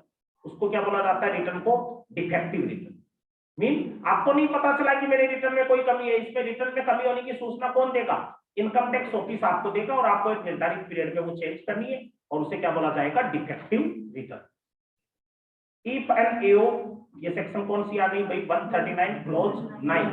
ये सेक्शन के क्लॉज वाइज याद रखना, ठीक है ना। एक एक दिन इसलिए नहीं पूछ रहा क्योंकि कभी आपके न्यू ईयर आ जाता है, कभी आपके कुछ आ जाता है, वरना पूछना तो है ही ना, टॉपिक बिना पूछे थोड़ी पार पड़ेगी। तो इफ एन असेसिंग ऑफिसर, अगर कर अधिकारी, असेसिंग ऑफिसर होता है आईटीओ, इनकम टैक्स ऑफिसर भी बोलते हैं इसको, कर निर्धारण अधिकारी, आफ्टर कंसिडरिंग, जब उसको ये लगता है that return of income furnished bye assessee, कि जो रिटर्न है इनकम का फर्निश्ड बाय असेसी, जो असेसी ने भरा है, आपने कोई रिटर्न भरा है, इज डिफेक्टिव। अगर उसको क्या लगता है कि आपने जो रिटर्न भरा है वो कैसा है, डिफेक्टिव है, कोई दोष पूर्वक है, उसमें कुछ कमी है। If an assessing officer, after considering that return of income furnished by assessee is defective, then he may intimate the defect. तो वो उसके डिफेक्ट की सूचना देगा, किसको सूचना देगा, to the assessee. He may intimate, वो हमें सूचित करेगा द डिफेक्ट, दोष के बारे में, टू द assessee, assessee को, कि भी आपके रिटर्न में ये कमी है, and give him an opportunity, और हमें एक मौका देगा, अपॉर्चुनिटी देगा टू रेक्टिफाई द डिफेक्ट, उस डिफेक्ट को सुधारने का within 15 days from the date of notice. ये अंडरलाइन करो, सबसे मेन है। ये पीरियड पूछा जाता है, बार बार सवाल आता है कि आपको 139 के तहत नोटिस जो मिलेगा 139 क्लॉज 9 के तहत, तो उसमें कितने पीरियड के अंदर हम वो मिस्टेक को रेक्टिफाई कर सकते हैं। ये पीरियड याद रखना, कितना पीरियड है इसमें, 15 दिन। 15 दिन के अंदर अंदर में मिस्टेक जाके सुधारनी है। आपको वो नोटिस देगा, अपॉर्चुनिटी देगा कि भैया ये कमी आप कर दो, इसको रेक्टिफाई, हम 15 दिन में सुधार कर सकते हैं। If assessee don't rectify the defect, अगर हम उस कमी को नहीं सुधारते विद इन सच पीरियड, उतने पीरियड के अंदर अगर हम कमी को नहीं सुधारते हैं, then it shall be deemed, तो ये माना जाएगा assessee has failed to furnish it। अगर हम उस कमी को नहीं सुधारते हैं तो ये माना जाएगा हमने रिटर्न भराई नहीं। वो रिटर्न खराब भरा हुआ है, सही नहीं भरा हुआ, तो वो रिटर्न भरा हुआ सही नहीं है, तो वो कमी भी नहीं सुधारी हमने, तो सरकार ये मान लेगी कि हम रिटर्न भरने में फेल हो गए, मीन हमारा रिटर्न फर्निश ही नहीं हो, वो रिटर्न कैंसिल हो जाएगा। तो ये रिवाइज डिफेक्टिव रिटर्न है 139 क्लोज 9 सेक्शन पूरी होती है यहाँ पे जाके 139 कि हम रिटर्न भर दिया, और रिटर्न भरने के बाद में अगर कमी रह गई तो उसको सुधारने के लिए मौका मिलता है। बोलो इस बात में कोई डाउट हो तो दोनों पॉइंट में। ऊपर वाले रिवाइज रिटर्न में और डिफेक्टिव में क्या फर्क है?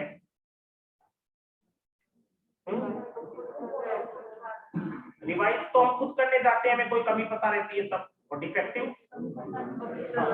कभी पता नहीं होती है हमें, इसमें इनकम टैक्स ऑफिसर में बताता है, और उसमें 15 दिन का टाइम मिलता है, ऊपर वाले में 31 मार्च तक का टाइम मिलता है। उसकी सेक्शन 139 क्लॉज 5 थी, इसकी सेक्शन 139 क्लॉज 9। और कोई डाउट?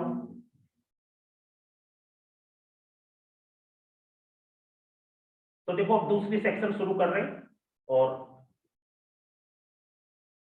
टॉपिक एक तरह से चेंज हो रहा है। ये रिटर्न फाइल कर दिया हम लोगों ने।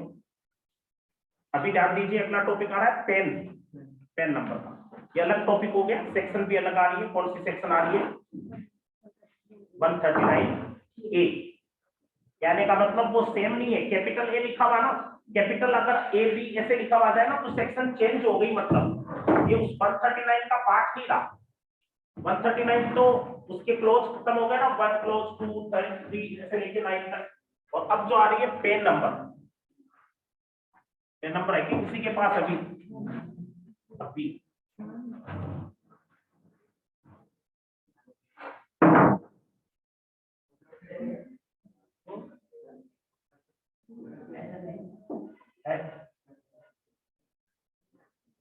क्या होती है इसकी full form? Permanent account number, pan card number याद भी है तेरे को? हाँ, कैमरे के आगे दिखा दो।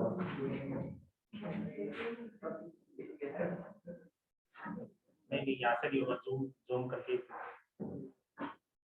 तो ये जो पैन कार्ड होता है अपने, इसमें आप लोगों की खुद की पहचान रहती है, और साथ ही साथ इसमें पैन नंबर जो लिखे हुए होते हैं ना, ये ऐसे यूनिक कोड होते हैं 10 डिजिट के, कि इनसे आप अपना कुछ नाम पता गलत भी लिख दोगे ना, लेकिन आपके पेन रिटर्न के अंदर आपका पेन नंबर सही लिखा हुआ रहेगा ना, वो आपको तुरंत क्या हो जाएगा, पहचान लेगा। जैसे आधार कार्ड नंबर से भी हमारी पहचान हो जाती है ना, वैसे इससे भी क्या हो जाती है, अपनी पहचान हो जाती है। कई जगह पेन नंबर, जैसे बहुत सारी जगहों पे तो हमारी यूनिक आईडी होते हैं, यूनिक आईडी के तौर पे काम करते हैं। मतलब आईडी पासवर्ड होता है ना कई चीजों का, तो उसमें पेन नंबर को आईडी पासवर्ड बना दिया जाता है। तो ये पेन नंबर आपको इनकम टैक्स डिपार्टमेंट देता है। इसके ऊपर आप लिखा हुआ देखोगे तो क्या लिखा हुआ, आयकर विभाग लिखा हुआ है, भारत सरकार आयकर विभाग। आपकी फोटो भी रहती है, आपका एड्रेस भी, शायद एड्रेस तो नहीं होता इसमें, एड्रेस नहीं होता, ये एड्रेस प्रूफ का काम नहीं करता, ये तो आगे का एड्रेस है अपना, नहीं, ये आईडी प्रूफ नहीं होता वैसे पूरा। तो ये पेन नंबर क्यों दिया जाता है, आप सोचो। पेन नंबर जो दिया जाता है, पेन नंबर का मतलब ये नहीं कि आप करदाता हो, आलोक ने मेरे हिसाब से कर थोड़ी चुका है तुमने कोई, लेकिन पेन नंबर ले रखा है, तो पेन नंबर लेने का मकसद ये है कि आपका इनकम टैक्स में एक यूनिक कोड सेव हो गया। अब आप कभी भी रिटर्न करना चाहो आसानी से कर सकते हो। और भी कई सारे इसमें पैन कार्ड की जरूरत पड़ती है, आपको पता है, तो वो पैन कार्ड आप वहां पे काम में ले सकते हो। कितने डिजिट का होता है ये? 10। जैसे आपने 10 नंबर पढ़ा था पिछले में, वैसे यहाँ पे क्या है 10 नंबर। ये याद रखा करो साथ ही साथ नंबर अपने खुद के। जैसे मेरे नंबर मेरे को याद है तो मैं लिख देता हूँ कि ये पैन नंबर है। तो ये अब इससे क्या होता है, जब जहां जरूरत पड़ती है पैन कार्ड चाहे साथ में नहीं हो, अपने को क्या पता होनी चाहिए, नंबर पता होने चाहिए। इसमें शुरू की कितने हो गए अल्फाबेट? 5 अल्फाबेट हो गए, 4 क्या हो गए डिजिट, और लास्ट में वापस एक क्या आ गया अल्फाबेट। तो ये अपने आप में इन सब का कुछ ना कुछ मीनिंग है कि भी इनसे यूनिक कोड बन रहा है ये पूरा अपने आप में। जैसे मोबाइल नंबर होते हैं ना अपने, वैसे ये कोई दूसरे का नहीं हो सकता। मेरा लिख देना मत कहीं आप। देखिए पेन नंबर में सेक्शन देखिए, PAN permanent account number section शुरू हो रही है 139A। देखो कुछ आज मिक्स हो सकता है, बाकी का मैटर कल वाला काफी पहले पढ़ा है, तो ध्यान से पढ़ना है घर पे, छोड़ने वाला नहीं, पढ़ाई करनी। बस आपको ये ध्यान रखना है कि अभी तक जो चल रहा था वो कहानी किसका चल रहा था, रिटर्न फाइल करने का। और अब सर किसकी बात बता रहे, पेन नंबर। तो पेन नंबर किसको चाहिए, रिटर्न का दिमाग से थोड़ा निकालो और किसका बात शुरू करो, पेन नंबर। सेक्शन फिक्स आज 139A और 140 तक होकर के फिर उसके बाद में छुट्टी हो जाएगी।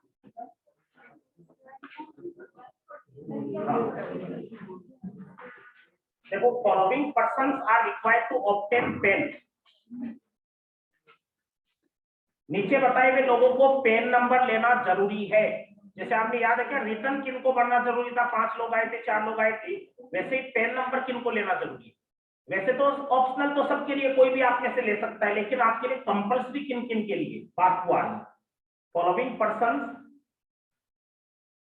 नीचे कुछ लोग बता रखे हैं इनको पेन नंबर लेना, ये करेक्ट कंपल्सरी है, ध्यान रखिए। पहला, if total income of assessee, अगर असेसी की टोटल इनकम एक्सीड, वो अगर ज्यादा हो जाए, किससे ज्यादा हो जाए, maximum amount not chargeable to tax. जो maximum charge not chargeable to tax की जो लिमिट है, मैक्सिमम एग्जम्पशन लिमिट है, उससे अगर ज्यादा इनकम हो जाए। If total income of assessee exceed, अगर हमारी टोटल इनकम ज्यादा हो जाए, maximum amount not chargeable to tax. It means हमारी 2.5 लाख या 3 लाख की जो इनकम होती है उससे हमारी इनकम क्या हो जाए, ज्यादा। Second, any person carrying on business और प्रोफेशन, अगर हम कोई बिजनेस अगर चलाते हैं तो हमारी टोटल सेल्स अगर साल की कितने से ज्यादा हो जाए, 5 लाख से ज्यादा, कोई भी साल 5 लाख से ज्यादा बिक्री हो रही है तो भी पैन कार्ड बनवाना होगा। इंपॉर्टेंट है सेकेंड पॉइंट, 5 लाख से ज्यादा हो जाए। तीसरा, assessee who is required to file return under section 139 clause 4A, कोई भी असेसी जिसको 139 4A के तहत रिटर्न भरना जरूरी हो, एक चैरिटेबल ट्रस्ट का रिटर्न होता है वो।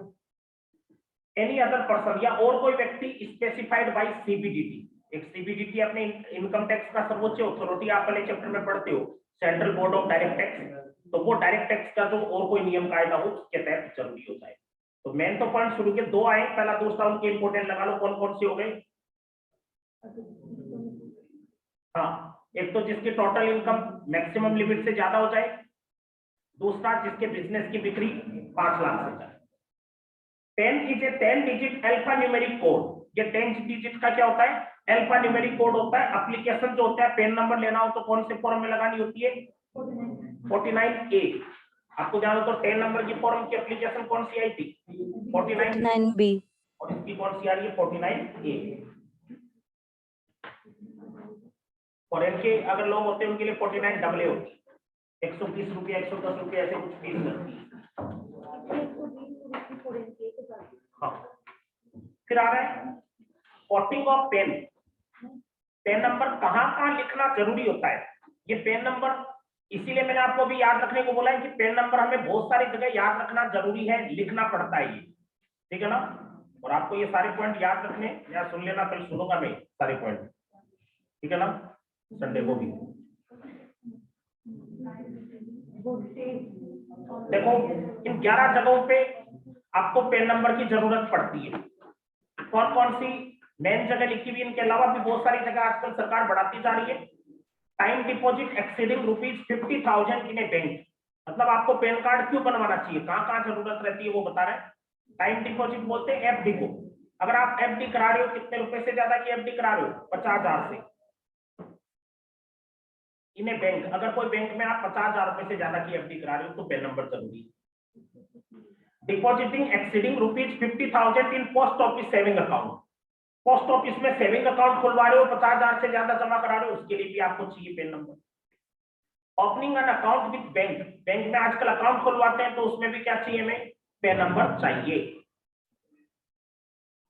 पैन नंबर नहीं होता वो डिक्लेरेशन बनवाते हैं 59 वाली।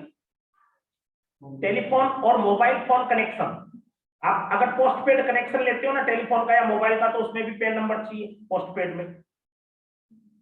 पेमेंट ऑफ होटल बिल, अगर होटल का कोई बिल चुकाया जा रहा है 50,000 रुपए से ज्यादा का, तो उसमें भी क्या चाहिए, पैन नंबर। बैंक से कोई ड्राफ्ट या चेक बनवाया जा रहा है कितने से ज्यादा का, 50,000 से ज्यादा का, उसमें भी चाहिए। पेमेंट इन केस, नकद में अगर आप पैसे जमा करा रहे हो बैंक में 50,000 से ज्यादा तो भी चाहिए। Purchase of mutual fund bond debenture share, कोई म्यूचुअल फंड खरीद रहे हो, बॉन्ड या डिबेंचर या शेयर खरीद रहे हो एक दिन में 50,000 से ज्यादा का, तो भी चाहिए। LIC का प्रीमियम चुका रहे हो 50,000 से ज्यादा का, तो भी चाहिए। तो इन 9 पॉइंट में देखो कुल मिला के लिमिट कितने की आ रही है, ऑलमोस्ट 50,000। ये मैंने उल्टे फुल्टे पॉइंट थे सबको एक जगह साथ में लिख दिया, और 50,000 इनकी लिमिट भी सबकी सेम ही। तो 50,000 रुपये आ गया time deposit, saving account deposit, bank account खोलना, telephone mobile connection, hotel bill, bank draft, cheque, cash में जमा कराना, म्यूचुअल फंड खरीदना, डिबेंचर शेयर खरीदना, LIC प्रीमियम चुकाना, इन सब पे लिमिट कितनी आ गई, 50,000। सेल और परचेज ऑफ मोटर व्हीकल, अगर आप कोई मोटर व्हीकल खरीद रहे हो excluding two wheeler, two wheeler को छोड़ के, 4 व्हीलर अगर खरीद रहे हो तो उसके लिए भी पैन कार्ड जरूरी है बैंक में, जहां शोरूम से खरीद रहे हो उनको देना पड़ता है। सेल और purchase of any immovable property, अगर आप कोई अचल संपत्ति खरीद रहे हो एक्सीडिंग ₹10 लाख, अगर 10 लाख रुपए से ज्यादा की आप क्या खरीद रहे हो, कोई अचल संपत्ति खरीद रहे हो, कोई जमीन, कोई बिल्डिंग, तो ये भी पैन कार्ड जरूरी है। ध्यान रखना, इनमें सबसे ज्यादा 5वां और 11वां पॉइंट के बहुत काम आते हैं। 5वां और 11वां क्या क्या चीज के हैं, 5वां तो होटल बिल चुकाना हो, और 11वां क्या चीज का आ गया, हाँ इमूवेबल प्रॉपर्टी खरीदनी हो 10 लाख की। वैसे सब में याद रख सकते हो आप लोग, 50,000 तक की लिमिट है नॉर्मल, तो वो ध्यान रख सकते हो। तो इन सब के लिए पैन कार्ड आपको बनवा लेना चाहिए। नीचे एक देखो नोट भी दिया हुआ है, ये नोट नीचे कैसे चला गया, ये इस 140 के नीचे चला गया note. When a transaction is to be done by minor, अगर कोई ट्रांजेक्शन माइनर करने जा रहा है तो पैन कार्ड किसका लग जाएगा, गार्जियन या उसके पेरेंट का पैन कार्ड लगा सकते हैं। फिर देखिए सेक्शन 140 आ रही है, 140। आपने अब वापस सेक्शन 140 जो पढ़ी है, ये सेक्शन वापस रिटर्न के जो टॉपिक को पढ़ा है उसमें दिमाग लगाओ। रिटर्न भरा था ना अभी 139 में, रिटर्न भरते हैं तो रिटर्न के साथ में साइन भी होते हैं, रिटर्न के नीचे CACS के साइन नहीं होते, आपको बताया रिटर्न में साइन किसके होंगे, खुद करदाता के। करदाता के साइन 2 तरीके से हो सकते हैं, देखो वैसे एक हम साइन कर सकते हैं डिजिटल, और एक कर सकते हैं पेपर पेन वाले। डिजिटल सिग्नेचर अगर करते हैं तो ऑनलाइन ही रिटर्न भर जाएगा पूरा ही, और पेपर पेन से अगर हम साइन करते हैं तो हमारा प्रिंट निकलेगा रिटर्न का, और फिर उस पर साइन करेंगे, फिर हार्ड कॉपी भी आगे भेजी जाएगी, इनकम टैक्स ऑफिस में जमा होगी। तो आजकल ज्यादा सही क्या रहता है, डिजिटल सिग्नेचर अगर अपने पास है तो रिटर्न भरना आसान है। तो देखिए साइनिंग ऑफ रिटर्न में क्या कह रहा है सेक्शन 140, साइन कौन करेगा रिटर्न पे, पहले एसएससी अगर कौन है, इंडिविजुअल, अगर कोई व्यक्ति एसएससी है तो सामान्य रूल तो क्या है, साइन करने वाला पर्सन कौन होगा, अपने रिटर्न पे साइन कौन करेगा, जनरल रूल इंडिविजुअल हिमसेल्फ, खुद करदाता खुद साइन करेगा। मैं रिटर्न भर रहा हूं, मेरा तो मेरी साइन होगी। When he is absent from India, सुनिए ध्यान से, अगर वो खुद इंडिया से क्या हो, absent हो, फॉरेन गया हुआ हो, कहीं और हो, तो पेपर पेन से साइन होते थे, तब दिक्कत आती 3 चीजों में, इंडिविजुअल हिमसेल्फ और ऑथराइज्ड पर्सन। तो या तो वो खुद कर सकता है अगर फॉरेन से पॉसिबल है डिजिटल सिग्नेचर लगाना तो, या फिर कोई और कोई उसका ऑथराइज्ड पर्सन जो उसका एजेंट हो वो। When he is mentally incapacitated, और अगर वो मानसिक रूप से कुछ इनकेपेसिटी में हो, पागल हो, तो साइन करना हो सकता है वो उसको आता हो, लेकिन वो समझदार नहीं रहता ना, फिर पागल हो गया कोई व्यक्ति तो उसको सोच समझ के साइन करवाने के लिए कौन साइन करेगा, फिर हिज गार्जियन, उसका गार्जियन साइन करेगा या और कोई पर्सन कॉम्पिटेंट टू एक्ट, जो सक्षम हो एक्ट करने के लिए on behalf, on his behalf, जो उसकी तरफ से काम करने का, एक्शन लेने का सक्षम हो। तो कौन साइन कर सकता है? उसका गार्जियन या और कोई कॉम्पिटेंट पर्सन। ये पूछे जाते हैं। इंडिविजुअल तो इंडिविजुअल की दशा में आपको बोलेगा individually if he is absent from India, तो एब्सेंट फ्रॉम इंडिया तो साइन कौन करेगा? वो खुद या उसकी तरफ से कोई ऑथराइज्ड पर्सन। और अगर वो मेंटली इनकैपेसिटेट बोलते तो कौन साइन करेगा? उसका गार्जियन या और कोई कॉम्पिटेंट। एचयूएफ में देखिए, हिंदू परिवार जो होता है इसमें वैसे सारा पावर किसके पास होता है? कर्ता। तो इसमें जनरल रूल तो क्या है? कौन साइन करेगा? कर्ता। और अगर कर्ता एब्सेंट है इंडिया से तो एडल्ट मेंबर, कोई भी परिवार का व्यस्क सदस्य साइन कर सकता है। या कर्ता मेंटली इनकैपेसिटेट हो तो, कर्ता मानसिक रूप से अस्वस्थ हो, पागल हो, तो भी कोई अदर एडल्ट मेंबर परिवार का साइन कर सकता है। कंपनी एसएसी, कंपनी एसएसी में जनरल रूल क्या होता है? कंपनी का हेड किसको माना जाता है?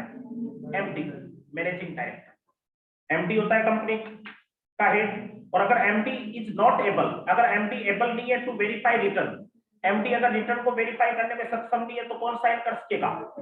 Any director of the company, company का कोई भी डायरेक्टर जो है एमडी की जगह साइन कर सकता है। When there is no MD, MD हो नहीं तो भी कोई डायरेक्टर साइन कर सकता है। जब कंपनी इंडिया की रेजिडेंट ही नहीं हो, कोई फॉरेन की कंपनी हो तो वो पर्सन जिसके पास इंडिया में पावर ऑफ अटॉर्नी हो, इंडिया के कागजों को संभालने के लिए, साइन करने के लिए इंडिया में किसी न किसी को पावर ऑफ अटॉर्नी मिली भी होगी। पावर ऑफ अटॉर्नी होता है एक ऑथराइज्ड तरीका जिससे हम हमारा काम करने का अधिकार किसी और को दे देते हैं। तो पावर ऑफ अटॉर्नी जिसको मिली भी हो। वह company is being wound up, जब कंपनी का समापन चल रहा हो और अंडर आईआरपी प्रोसेस या इंसॉल्वेंसी रेजोल्यूशन प्रोसेस शुरू हो चुकी हो, कंपनी के दिवालिया होने की कार्रवाई, इंसॉल्वेंट होने की, तो कंपनी वाउंड अप में हो या आईआरपी इंसॉल्वेंट होने की कार्रवाई चल रही हो तो उसको कौन देखेगा? लिक्विडेटर या इंसॉल्वेंसी प्रोफेशनल, जो उसका समापन करने का काम कर रहा है उसको बोलते हैं लिक्विडेटर या इंसॉल्वेंसी प्रोफेशनल, दिवालिया का जो कार्रवाई करने वाला व्यक्ति है। तो कंपनी की दशा में पूछा जाता है, कई बार याद रखना, जनरल रूल तो एमडी नहीं हो तो उसका कोई भी डायरेक्टर, एमडी एब्सेंट हो तो भी कोई भी डायरेक्टर, इंडिया की कंपनी नहीं हो तो पावर ऑफ अटॉर्नी होल्डर, और कंपनी का वाइंडिंग अप हो गया हो तो लिक्विडेटर, और आईआरपी प्रोसेस चल रही हो तो इंसॉल्वेंसी प्रोफेशनल। फर्म में कौन साइन करेगा? पार्टनरशिप फर्म हो तो, पार्टनरशिप फर्म का वर्किंग पार्टनर, पार्टनर दो टाइप के होते हैं ना, स्लीपिंग वर्किंग, तो कौन सा पार्टनर साइन करेगा? Working partner. और वर्किंग पार्टनर अनेबल हो साइन करने में तो कोई भी पार्टनर साइन। एलएलपी उसमें भी सेम ही है, जनरल रूल कौन साइन करेगा एलएलपी में? डिजाइनेटेड पार्टनर, ये वर्किंग पार्टनर ही होता है एक तरह से, तो डिजाइनेटेड पार्टनर। और अगर कोई भी डिजाइनेटेड पार्टनर नहीं है या वो अनेबल है तो कोई भी पार्टनर साइन कर देगा। लोकल अथॉरिटी में स्थानीय निकाय होते हैं जैसे म्युनिसिपैलिटी, नगरपालिका, प्रिंसिपल ऑफिसर। पॉलिटिकल पार्टी में सीईओ, मुख्य कार्यकारी अधिकारी, और कोई एसोसिएशन में, एओपी में कोई भी उसका मेंबर। लास्ट वाले दोनों ध्यान रख रहे हैं, लोकल अथॉरिटी और पॉलिटिकल पार्टी। इनमें पूछा जाता है, हम लोगों को दिखने को ऐसे ही दिखते हैं लेकिन हम उल्टा पुल्टा कर देते हैं। प्रिंसिपल ऑफिसर होगा पहले वाले में और दूसरे में क्या होगा? CEO, chief executive officer. तो ये लोग साइन करते हैं। तो अलग अलग कौन साइनिंग अथॉरिटी है वो बताया आपको, इंडिविजुअल में, एचयूएफ में, कंपनी में, फर्म में, एलएलपी में, लोकल अथॉरिटी में, पॉलिटिकल पार्टी। ठीक है, सेक्शन देखिए नीचे 140 BRE, scheme for submission of ITR by TRP. देखिए एक पॉइंट नीचे देखिए, scheme of submission of ITR by tax return preparer. देखो मैंने अभी भी आपको बातें बताई है कि रिटर्न भरा जाता है इनकम टैक्स का, तो इसमें सीएस का वैसे देखा जाए तो कोई साइन नहीं होता। हम लोग हेल्प करते हैं रिटर्न भरने के काम में, साइन किसका होता है? जो करदाता है उसका खुद का ही साइन होता है। तो जरूरी नहीं है ना फिर सीएस की मदद ली जाए। और कई सारे इलाके ऐसे भी होते हैं जहाँ पे सीएस सही नहीं, अब तो थोड़ा मान लो जागरूकता आई है, गाँव शहरों में छोटे में भी मिलने लग गए, लेकिन अब भी ऐसी स्थिति हो सकती है ना, बहुत सारे गाँव जिनमें कोई सीए हो ही नहीं, सीएस हो ही नहीं, तो वहां के लोग भी तो रिटर्न भरना चाहेंगे ना, तो वो या तो उनको बड़े शहर में आना पड़ेगा या फिर वो सीए के पास जाएंगे, सीएस के पास जाएंगे, तो ये फीस भी ज्यादा मांगते हैं। तो इसके लिए सरकार ने क्या कर रखी है? टैक्स रिटर्न प्रिपेरर स्कीम निकाल रखी है, टीआरपी, जिसमें सरकार ने क्या कर रखा है, कुछ लोग जो निर्धारित क्वालिफिकेशन रखते हैं उनको कह रखा है कि आप मदद कर सकते हो और बदले में फीस ले सकते हो, जैसे ई मित्र वाले होते हैं ना, उसी तरीके से। तो ये लोग कौन होते हैं जिनसे हम रिटर्न भरवा सकते हैं, वो देखिए। टीआरपी, इनको टीआरपी बोलते हैं। TRP means any individual TRP कौन होता है, ये करा कोई भी व्यक्ति अदर देन, नीचे बताए हुए व्यक्तियों के अलावा, अदर देन का मीन क्या हो गया, ये नहीं इनके अलावा। TRP means any individual other than any officer of the scheduled bank where assessee has bank account, any officer of scheduled bank, कोई भी शेड्यूल्ड बैंक का कोई भी ऑफिसर, अधिसूचित बैंक का अधिकारी, where assessee has bank account, जहां पे assessee का क्या हो, बैंक अकाउंट। तो कोई भी ऑफिसर शेड्यूल्ड बैंक का जहां पे assessee का बैंक अकाउंट हो, ये अदर देन बोला है। ये लोग टीआरपी नहीं बन सकते। कौन नहीं बन सकते टीआरपी, हमारी बैंक का कोई अधिकारी नहीं बन सकता कि हम बैंक के अंदर जिसमें हमारा अकाउंट है उस बैंक के ऑफिसर को बोलेंगे साहब हमारा रिटर्न भर दो। लीगल प्रैक्टिशनर, वकील, वकील को भी ये कह रहा है टीआरपी का दर्जा नहीं दिया जा सकता। और तीसरा चार्टेड अकाउंटेंट को भी नहीं दिया जा सकता। क्वालिफिकेशन, फिर कौन मदद कर सकता है टीआरपी के तौर पे, कौन हमारा काम कर सकता है रिटर्न भरने का, an individual who hold a bachelor degree, कोई व्यक्ति जिसके पास बैचलर डिग्री हो और इंटर पास या जो इंटरमीडिएट पास हो, एग्जीक्यूटिव लेवल पास हो, सीए का या सीएस का या सीएमए, तो वो व्यक्ति किसका काम कर सकता है, टीआरपी। एन एलिजिबल असेसी, और कोई भी करदाता अदर देन, सिवाय उनको छोड़ के, who are required to get his accounts audited, जिनको अपने अकाउंट्स की ऑडिट करानी होती है, उनको छोड़ के बाकी कोई भी करदाता जो है अपना आईटीआर भरवा सकता है with the help of TRP. इसकी मदद से भरवा सकता है, टीआरपी की मदद से अपना रिटर्न भरवा सकता है। तो कोई भी eligible assessee other than which accounts are required to get accounts audited, जिसके अकाउंट्स की ऑडिट होती है, उसको तो टीआरपी से काम नहीं करवा सकता, वो तो सीए से पहले ऑडिट करवाएगा फिर ही रिटर्न भरा जाएगा। लेकिन उसके अलावा जो बाकी होते हैं वो टीआरपी की मदद ले सकते हैं, कोई भी assessee other than which accounts are required to audited. तो ये टीआरपी को लेकर के आपके बात आई है। टीआरपी कौन कौन नहीं बन सकता, बैंक ऑफिसर नहीं बन सकता, लीगल प्रैक्टिशनर नहीं बन सकता, और चार्टेड अकाउंटेंट सीए जो होता है वो नहीं बन सकता। अब देखो मैं आपको कुछ बातें लिखवाऊंगा, लास्ट में से जगह खाली आप लोग वहां लिख सकते हो, चाहे तो एक पेज के बाद में ये नोट्स ना पूरे हो रहे ना, वहां पे जगह खाली।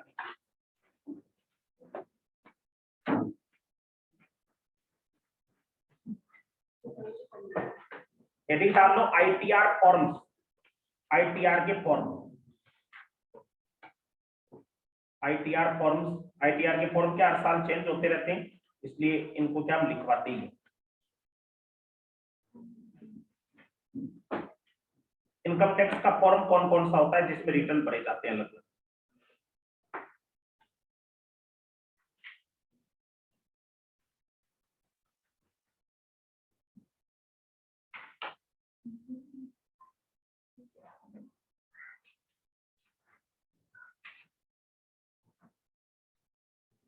लिखो एक साइड में आपके, पहले स्टार्ट में जैसे फॉर्म नंबर लिखते जाना, आईटीआर 1 कैपिटल में लिखना होगा, ITR 1, ITR 1,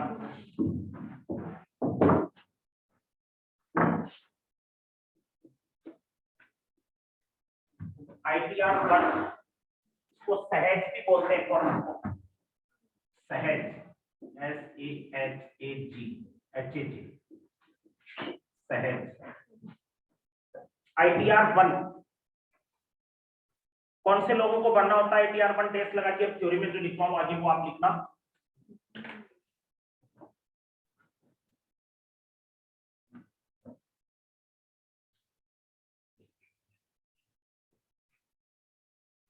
resident individual, resident individual,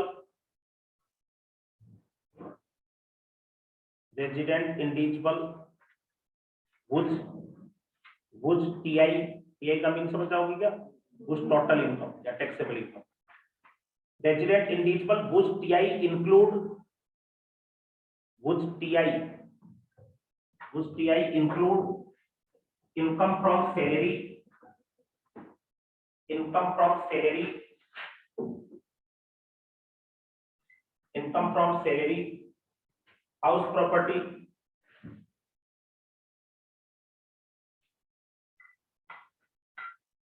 income from salary, house property और अदर सोर्स।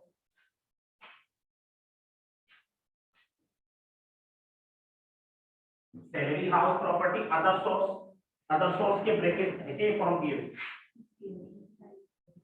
हाँ कुछ बुक्स में हो सकते हैं, देख लेना आप लोग। पुरानी बुक्स में थे लेकिन मैंने हटा दी, उनमें क्या करेक्शन होता है। नहीं है salary, house property, other source के ब्रैकेट में लिख दो एक्सक्लूडिंग विनिंग। विनिंग का मीन क्या होता है? Excluding winning. Lottery, casual income जो होती है ना, लॉटरी की, हॉर्स रेस की, वो सब छोड़ के एक्सक्लूडिंग विनिंग, ब्रैकेट बंद कर देना। Excluding winning and agriculture income up to rupees 5,000, agriculture income up to rupees 5,000, agriculture income up to rupees 5,000।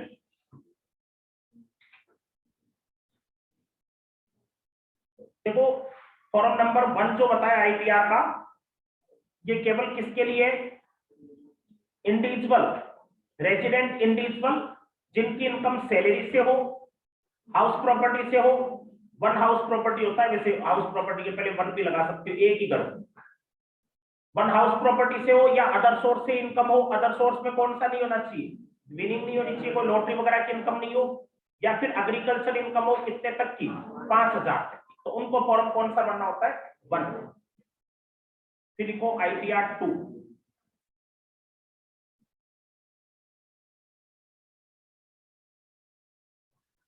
ITR 1 में जगह थोड़ी और भी है क्या?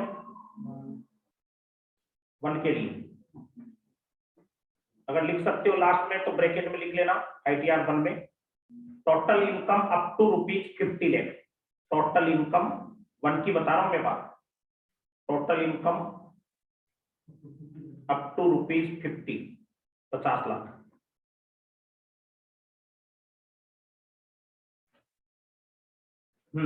अब बात आ रही है कौन से की? ITR 2।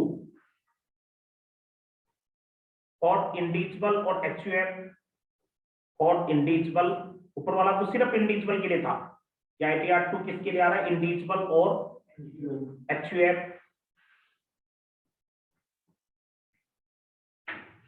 Was TI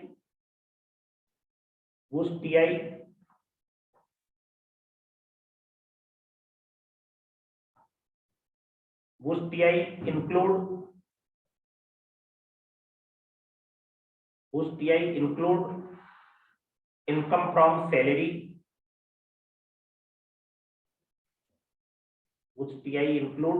from salary, house property. ऊपर वाले में जानो हाउस प्रॉपर्टी एक आपकी लिमिट थी, इसमें वो लिमिट नहीं है। Salary, house property, other source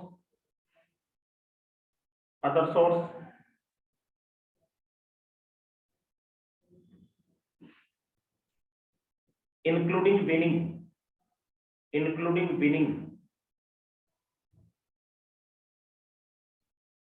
और एग्रीकल्चर इनकम।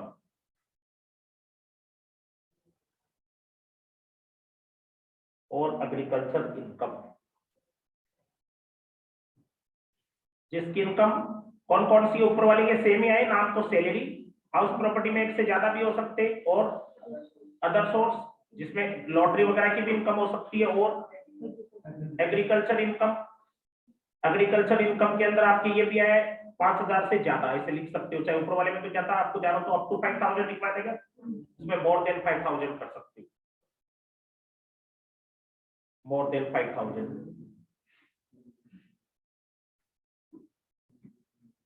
ठीक है, आगे ब्रैकेट में लिख लो इसके लास्ट में total income more than 50 lakh. और अगर टोटल इनकम आपकी कितने से ज्यादा हो? 50 लाख से ज्यादा हो। टोटल इनकम 50 लाख से ज्यादा हो। 50 लाख से कम हो तो कौन सा काम में लेते थे? 1, और 50 लाख से ज्यादा हो तो 2। एक ही घर हो तो 1, मतलब तीनों चारों कंडीशन पूरी होनी चाहिए ऊपर वाली, तब तो 1, और तीन चारों में से कोई सी भी टूट गई तो कौन से में चले गए? 2 में। जैसे एग्रीकल्चर इनकम ज्यादा होगी तो 2 में लग जाएगा, एक घर से ज्यादा है तो भी 2 में, लॉटरी की इनकम है तो भी 2 में। तीनों भी नहीं हो, लॉटरी इनकम भी नहीं हो, एग्रीकल्चर इनकम भी 5,000 से ज्यादा नहीं हो, टोटल भी 50 लाख से ज्यादा नहीं हो, घर भी एक ही हो, तब तो 1, लेकिन इनमें से कोई सी भी कंडीशन टूटते ही 2, ITR 3 लिखो।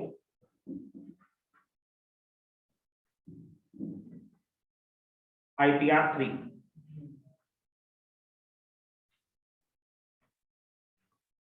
फॉर इंडिविजुअल और HUF, फॉर इंडिविजुअल और HUF who have income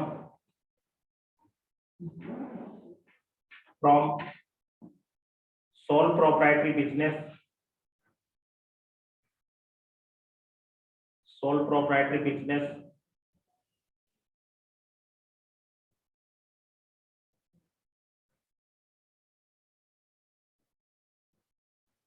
or profession,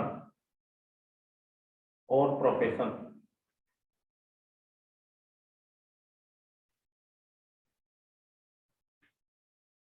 a income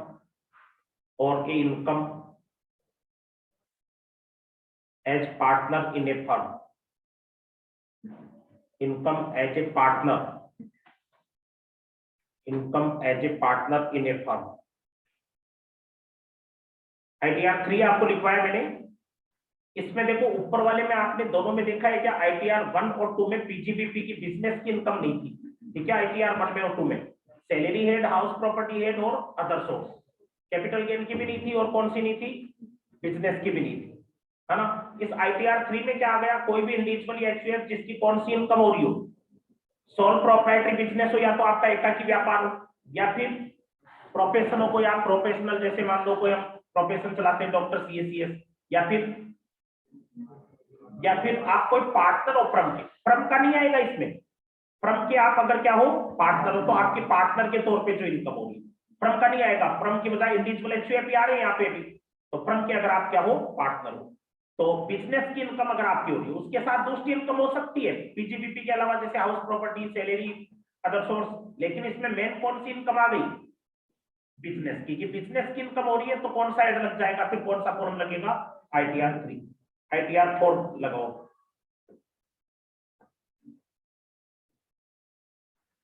ITR 4 सुगम, इसको सुगम भी बोला जाता है, SUGAM, सुगम।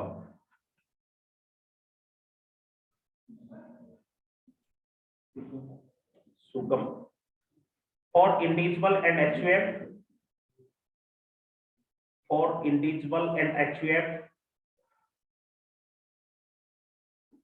for individual and HUF, partnership from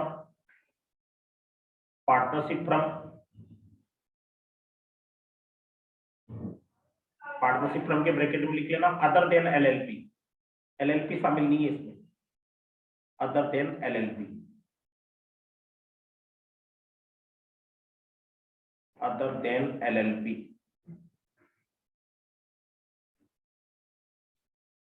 who are resident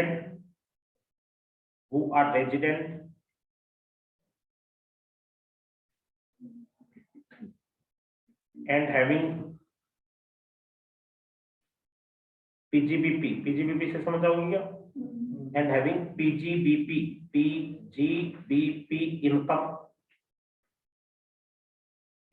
income up to, नहीं, PGBP income अंडर सेक्शन करो, PGBP income under section, PGBP income under section 4480 4480 4480/4480A 4480/4480A/44AE 44AE।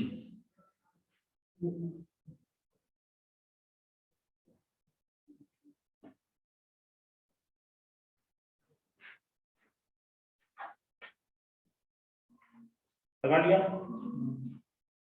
फिर इसके बाद में अगला form number 5, ITR 5।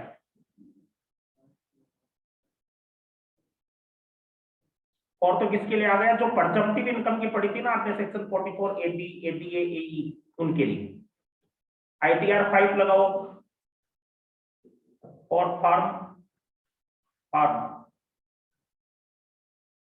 Partnership firm के लिए।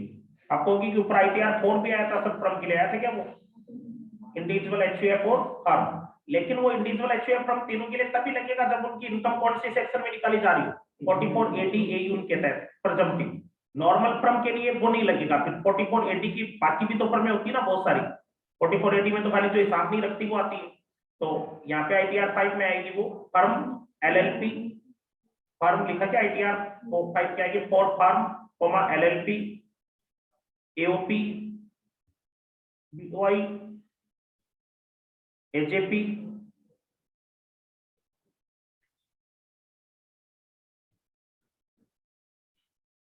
Business trust, इन सब के लिए आ गया ITR 5। फर्म इन कौन कौन आ गए, firm LLP AJPL AOP BOI ये सब। ITR 6 और कंपनीज,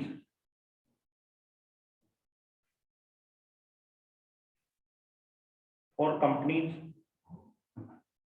other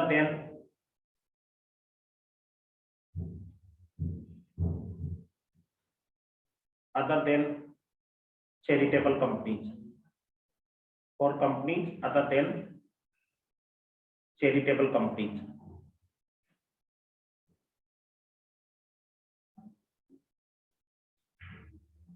ब्रैकेट में इस फॉर्म के लिख लेना electronically only, electronic only.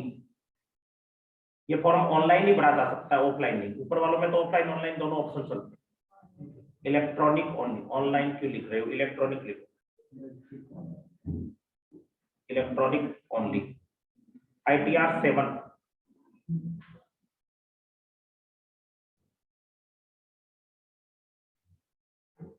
ITR 7 for the following. ITR 7 कई सारे बच्चे कुछ लोगों के लिए आ रहा है, फॉर द फॉलोइंग करो। नीचे इसमें 1 number return of charitable trust, charitable trust, उनको ये 7 बनना होता है, चैरिटेबल ट्रस्ट। ब्रैकेट में इसकी सेक्शन भी लिखना चाहो तो 139(4)A सेक्शन काम किए, 139(4)A। 2 नंबर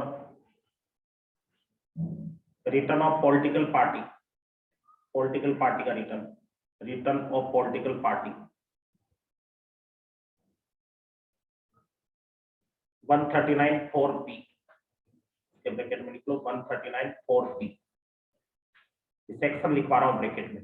तीसरा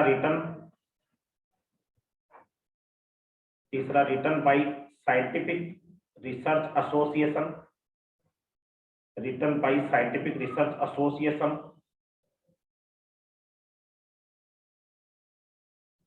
return bye scientific research association, news agency,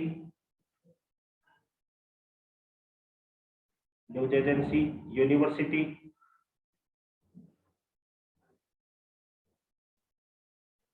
educational institution, university educational institution, hospital etcetera, hospital etcetera. इनके ब्रैकेट में सेक्शन लगा लो 139(4)C, 139(4)C। 4 नंबर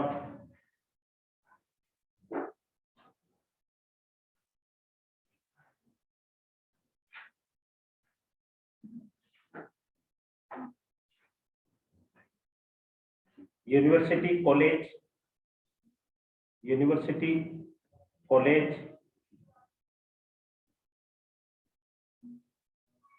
और other institution,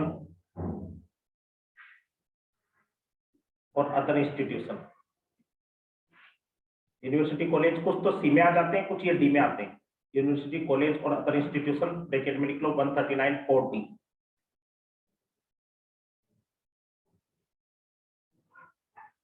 business trust 5 number, business trust bracket में लिख लो 139(4)E। 139(4)E। Last 6 number investment fund.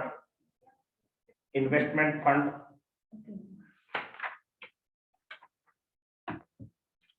Investment fund 139(4)F। 139(4)F। ये अलग अलग 6 लोगों के लिए आ गया। एक तो क्या है इसके अंदर चैरिटेबल ट्रस्ट, ये नंबर याद रखना, ब्रैकेट वाले सुनूंगा 139(4)A। दूसरा कौन सा है चैरिटेबल ट्रस्ट के बाद में? पॉलिटिकल ऑर्गेनाइजेशन 139(4)B कहते हैं। तीसरा scientific research association, news agency, university, college, hospital 139(4)C। 4 number